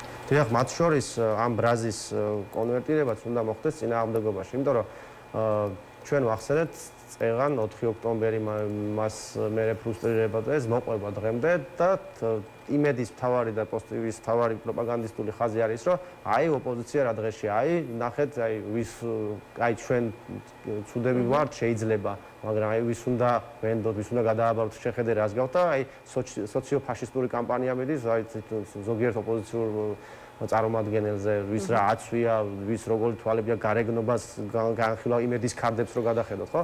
ეს ამის რა ქვია ჭაობის უშუალო წყარო რეალურად არის ეს, იმიტომ რომ საზოგადოება ვეღარ ხედავს დებატებს, ვეღარ ხედავს ასთა ესე ვთქვათ შეპირისპირების საფუძველზე როგორ მიიღოს ესე ვთქვათ მათ შორის ტელეკომპანია იმედის ეთერში გამართულ დებატებში აპირებთ მონაწილეობის მიღებას? ჩვენ გაცხადებული გვაქვს რომ გავიგე, მაგრამ რაიმე კონკრეტული ეს არის თქვენი პოზიცია და უახლოეს გეგმებში რა თქმა უნდა მივიღეთ მონაწილეობას. ოღონდ ეს დებატების წინაპირობა იქნება ჩვენთვის, რომ უნდა ვისაუბროთ იმ საკითხებზე მათ შორის, რომელიც საზოგადოებასაც უხებს და არა იმ საკითხებზე მხოლოდ, რომელსაც ქართული ოცნება შემოავლობს, ხო? კარგი, ცოტნე ბოლოს თქვენ შევაჯამოთ რაღაცნაირად. აი თქვენ როგორ ხედავთ ოპოზიციის სამზადისთან ერთად მოსალოდნელია, რომ აი ამ პროტესტის კიდევ ერთი სტიქიური ტალღა ან ტალღები გქონდეს, რაც მოიტანს თავისთავად ცვლილებას და როგორი იქნება ეს ცვლილებები რევოლუციური გზით თუ პროტესტის გზით, ხელისუფლების ცვლილება თუ არჩევნებით, ეს რთულია ამ გადასახედიდან ამის პროგნოზირება ოპოზიციისთვის, შესაბამისად ამ მომრჩევლისთვის რაღაცა გადაჭრით ამის თქმა. უნდა დაველოდოთ. პროტესტი იქნება ჩემითაც და უჩემოთაც, ჩვენითაც და უჩემოთაც და მე მაგ პროტესტი როგორ არ იქნებოდა, ტალღებიც იქნებოდა ქვეყანა და ცოცხალია და საზოგადოება, ვიღაცა ეხლა იზრდება, ეხლა იბადება და ვიღაცა ეხლა დაფიქრდება ამ საკითხებზე და ასე შემდეგ. ამაში ჩვენს ლაპარაკს აზრად შენ მელაპარაკე იმაზე, პოლიტიკოსი რა არის? პოლიტიკოსი უნდა ქონდეს ერთი ქარიზმა და მეორე გონების თვალი. გონების თვალი არის განჭვრეტის უნარი. ეგ არის პოლიტიკა. ხუთო შენ ადამიანთან მიდიხარ, რომ ხმა მომეწი 4 წელი. და გაკლიათ ჩვენს განჭვრეტის უნარი ნიშნავს, რომ რაღაცა წარმოდგენა აკლიათ ეს განჭვრეტა და ქარიზმა. ხადია. როგორ არა, მაგრამ მაგის მიღმა ზოგადად ამბიცია რომ კი უნდა უთხრა რაღაცას ადამიანს მომავალზე, ეგ არის ფაქტი. როგორ წარმოგიდგენია თავისთავად თუ რაღაცებისაც იქნება, შენი საჭიროება ხო არ არსებობს, მე მასწავლებ თავისთავად ეგ შეიძლება კაცოს ცდებოდე და როგორ შეიძლება არ შეცდე, ამდენი სვლადი არსებობს, რომელსაც ვერ აკონტროლებ. მაგრამ ამან წარმოდგენა უნდა გქონდეს. ჩემი აზრით თუ რაღაცა პოლიტიკურს ცვლილება, რაც შორის აი ჩვენ მზადდებთ ახალი არჩევნების მოთხოვნაც რჩება, მოთხოვნას გინადარჩინა მნიშვნელობა არ აქვს. ახალი არჩევნები, რა ტიპი, როგორ უნდა ჩაწეროს ბიზნესს და მოკლედ არჩევნები რომ შენ მოგიგო. ერთადერთი არის თუ მოკლედ არის ის დამხობილი, რაც გვაქვს წინაზე და სხვა მხრივ მაშინ უნდა თქვა რომ რაღაცა წინაზე ვქენით არასწორი, რაც არის შესაძლებელი. მაშინ ეს უნდა თქვა და ამაზე უნდა კაფეოთ ახლა ვისაუბროთ. ან ყველა ადამიანი, იქ 20-20 პარლამენტში ხალხი იმიტომ შევიდა და შარლ-მიშელი რომ 20-24-ისთვის კაი არჩევნები რომ მოვამზადოთ და მაშინ ის ხალხი პოლიტიკიდან დღესვე არის წასასვლელი, ვინც ეს ყოშ წარმომადგენელი იყვნენ. ან დასაჭერი, ან პოლიტიკ ასუნ თვითონ უნდა იყოს და წავიდეს. ვინც გითხრა რომ მოდი დღეს 8-ზე ხმა მიეწი, ყველაფერი არის კარგად. საათივით ჩაციკციკებული. ეგ ან შენ უნდა თქვა რომ ქონდა ამბიცია, ვოთ იმხელა უპირატესობა გექნებოდა, ამას გადახევდი. როგორ გარჩევს რომ დაიწოს ბიზნესს, შენ გადახევ ამ შენი უპირატესობით, მაშინ უნდა თქვა რომ ეგეთი ტიპის უპირატესობა არ გქონია და აი მაგ ტიპის უპირატესობაზე მუშაობ, მაგიტომი და მეტი მხარდაჭერა, რომ მე ბიზნესს თვითონ არც უნდა უნდოდეს არჩევნების დანიშნა და თუ დანიშნავს, ყველანაირ არჩევნებში ქონდა მოლოდინი რომ წააგებს. როგორც წინა ხელისუფლება რომ შეიცვალა რომ საკუთარი პასტებით რომ ხალხი რომ მივიდა, აი იმხელა მობილიზირება იქნება რომ თვითონ რაც არ უნდა ხმები იქით იმასაკანას, აქეთ ვერ აჯობებს, აქეთ ხარეს მობილიზირებაც იარსებებს. ან ეს უნდა თქვა, ამიტომ გჭირდება რომ გადააფასო რაღაც ესე წინაზე ვერ ქენი და ეხლა სხვანაირად იზავ, ან თუ არა და თუ ამბობთ რაც არ უნდა ქნა, ის ადგება და დაწერს, რასაც უნდა, მაშინ უბრალოდ მოქალაქეს პოლიტიკა ვერ აინტერესებს. როგორც პოლიტიკოსი ვერ აინტერესებს, როგორც კაი სიტენკი მას შეიძლება დაინტერესო კარგმა პროგრამაც ქონდეს, მაგრამ არც წაიკითხავს მაგას, იმიტომ რომ ფიქრობს რომ შენ მაგას გამკეთებელი ახლა, იმიტომ რომ გზა არ იცის სად გამოყვეს. შენი დამლაიქებელი იყო დამშიარებელი თუ შენთვის ხმის მომცემი თუ შენთან ერთად ქვის ამღები და ჯერჯერობით მარტო დამლაიქებლობაზე მიდის მუშაობა. კარგი, გქნებოთ მოკლე რეპლიკებით გამოვეპასუხოთ ცოტნეს და უნდა ხო, აი იმაში იმაში ვეთანხმებით ცოტნეს უპირატესობა ისეთი უნდა გქონდეს რომ რაღაცა ხელისუფლება პრინციპში რაღაცნაირად წინასწარ გატეხილი იყოს და რაღაცა манипуляციით ვერ შეძლოს არჩევნების გადაწერა. წინა არჩევნებს რაც შეეხება 2024 წლის არჩევნებს, მე ვფიქრობ რომ მაშინ საერთო ჯამში ოპოზიციური ხმები და ოპოზიციური ძალების ასე ვთქვათ მიღებული მხარდაჭერა უფრო მეტი იყო ვიდრე ქართული ოცნების, მაგრამ მოხდა ის რაც არ მოხდა არასდროს მანამდე, არ მოხდა არც წინა არჩევნებზე მსგავსი რაღაც, არასდროს მსგავსი არჩევნების გაყალბების მასშტაბი და მექანიზმი და ტექნოლოგია არ ყოფილა. რა სალომე ზურაბიშვილი მეორე ტურში რამხელა მასშტაბითაც ხმები გაყავდა მაშინ და მათ შორის საჯარო ხმის მოსყიდვა იყო, ეგეთი არ ყოფილა. მე მგონი რომ ეგ იყო და კიდევ უფრო მეტიც იყო. ჩემი აზრი ეგეთი არის და მათ შორის ტექნოლოგიურმა სიახლეებმა ამას ხელი შეუწყო. ეხლა გასაგებია რომ ეს არჩევნების გაყალბება თუ რაღაც ახალი იმების გამოგონება, ხრიკების და მექანიზმების, ეხლა სულ წინასწარ ეს ვერ გეცოდინება. კი, მეტი ინფორმაცია შეიძლება ამაზე უნდა გქონოდა, მეტად რაღაც გამოგვეკლია, მეტად რაღაცა შეიძლება ჩავძიებოდით, მაგრამ არსებითად ის რომ ეხლა ოცნებამ მოიგო და ჩვენ უპირატესობა არ გქონია და რაღაც ეს ჩემი აზრით სწორი არ არის. მომავალში უფრო მეტ უპირატესობაზე უნდა ვიმუშაოთ და გარდა ამისა, მიღებული გამოცდილებიდან იმაზეც უნდა ვიმუშაოთ. მე რაღაც არ მითქვია, რაც ამითქვა, მე არ დამამბრო ისე შეგვიძლია. ოცნება მოიგო და ჩვენ არ მოგვიგიას, მე არ. ნუ აი, რა ამბობ ხე არ ქონდა უპირატესობა და რაღაცა უპირატესობა რომლითაც იმგვარი ტიპის არჩევნებზე ზუგებ გოცნებას, როგორცაც ატარებს. არა, როგორცაც ატარებს რა 20-ზე ჩაატარა, ის ფაშნები 20-ზე ჩაატარა, არ მაისაუბრო სანამ ოცნებას არ დაამხობთ თქო. ხო, არა, დაამხობსეც ეხა ისეთი არის ადამიანს სწორად უნდა ლაპარაკის გვერდები არ დაგვიგო. გადატეხილი უნდა ქონდეს სიტუაცია და გამოცდილებაც მნიშვნელოვანია. ის არის ეს დაჭერის შიში ოპოზიციაში, იმიტომ რასაც ვატყობ მათ შორის პირად საუბრებში დაჭერის შიში ოპოზიციაში.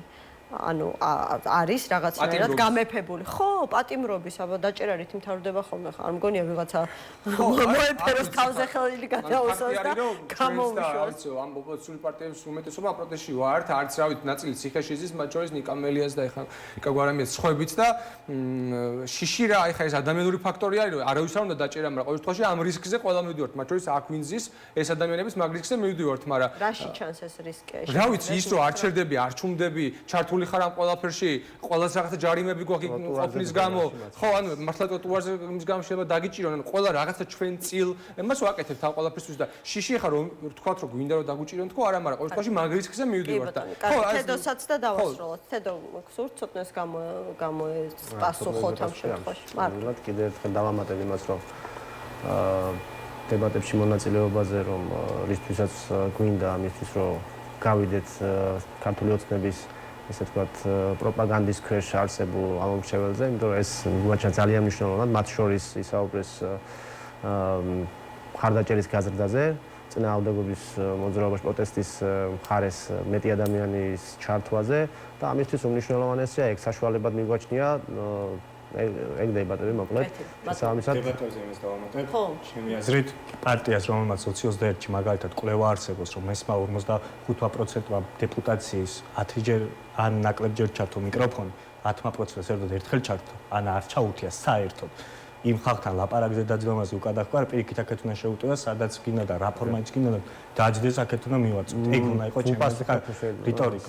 ის გეთანხმები მაგას უნდა დაჯდე და ედებატო ნებისმიერ საკითხზე კონდეს გავსყიორი სუპერცვა გექნება რომ გან არა თუ არ მიგაკრეს პირზე სკოჩი დაანახებ თვითონ რა არის და შენ რა ხარ ამის ამბიცია უნდა კონდეს ჩვენ მოლოდინი პარტიამ თქვა უარი ყველა ამბობს თანხმობას იმ შემთხვევაში თუ ბიზინა დაუჯდება ჩემი პარტიის ლიდერს თორე ისე როგორ შეიძლება საერთოდ არც ქონიათ შემოთავაზებას პოლიტიკურად და იმათ და ხარ ნეიტრალურ საქართველოსთან ერთად თითქოს და სხვადასხვა რა მნიშვნელობა აქვს რა შეგიძლიათ ედება თუ არ შეხოდა არა იმ ფორმატში შესაძლებელი არ იყო და არ არის ხო ხედავთ ძალიან ბევრი თემა იყო აი პირადად მე რომ ვუყურებდი ზუსტად მაგ პოზიციიდან ვუყურებდი რა დრო იყო ჯერ მაგეთერამდე იყო ისეთი პოზიცია მორალის პოზიცია რომ მან დაჯდომა ნიშნავს რომ შენ აღარ ხარ დამბული ოპოზიცია და საკუთრად და რა რატომ თავიდან ეგ არის შერჩეული ასე მაშინ უნდა ახსნა რომ მაშინ რა ვიცი აგე რა ქონდა პარლამენტის მანდატები და თუ დებატები და ის გინდა დამსჯელიყავი და დებატა თუ მაგის ას ხედავდი მაშინ შეგვიძლია ეგ არგუმენტი და ის ხალხი რომელსაც თქვა გავიდა ბოიკოტში მესთვის ეს არგუმენტი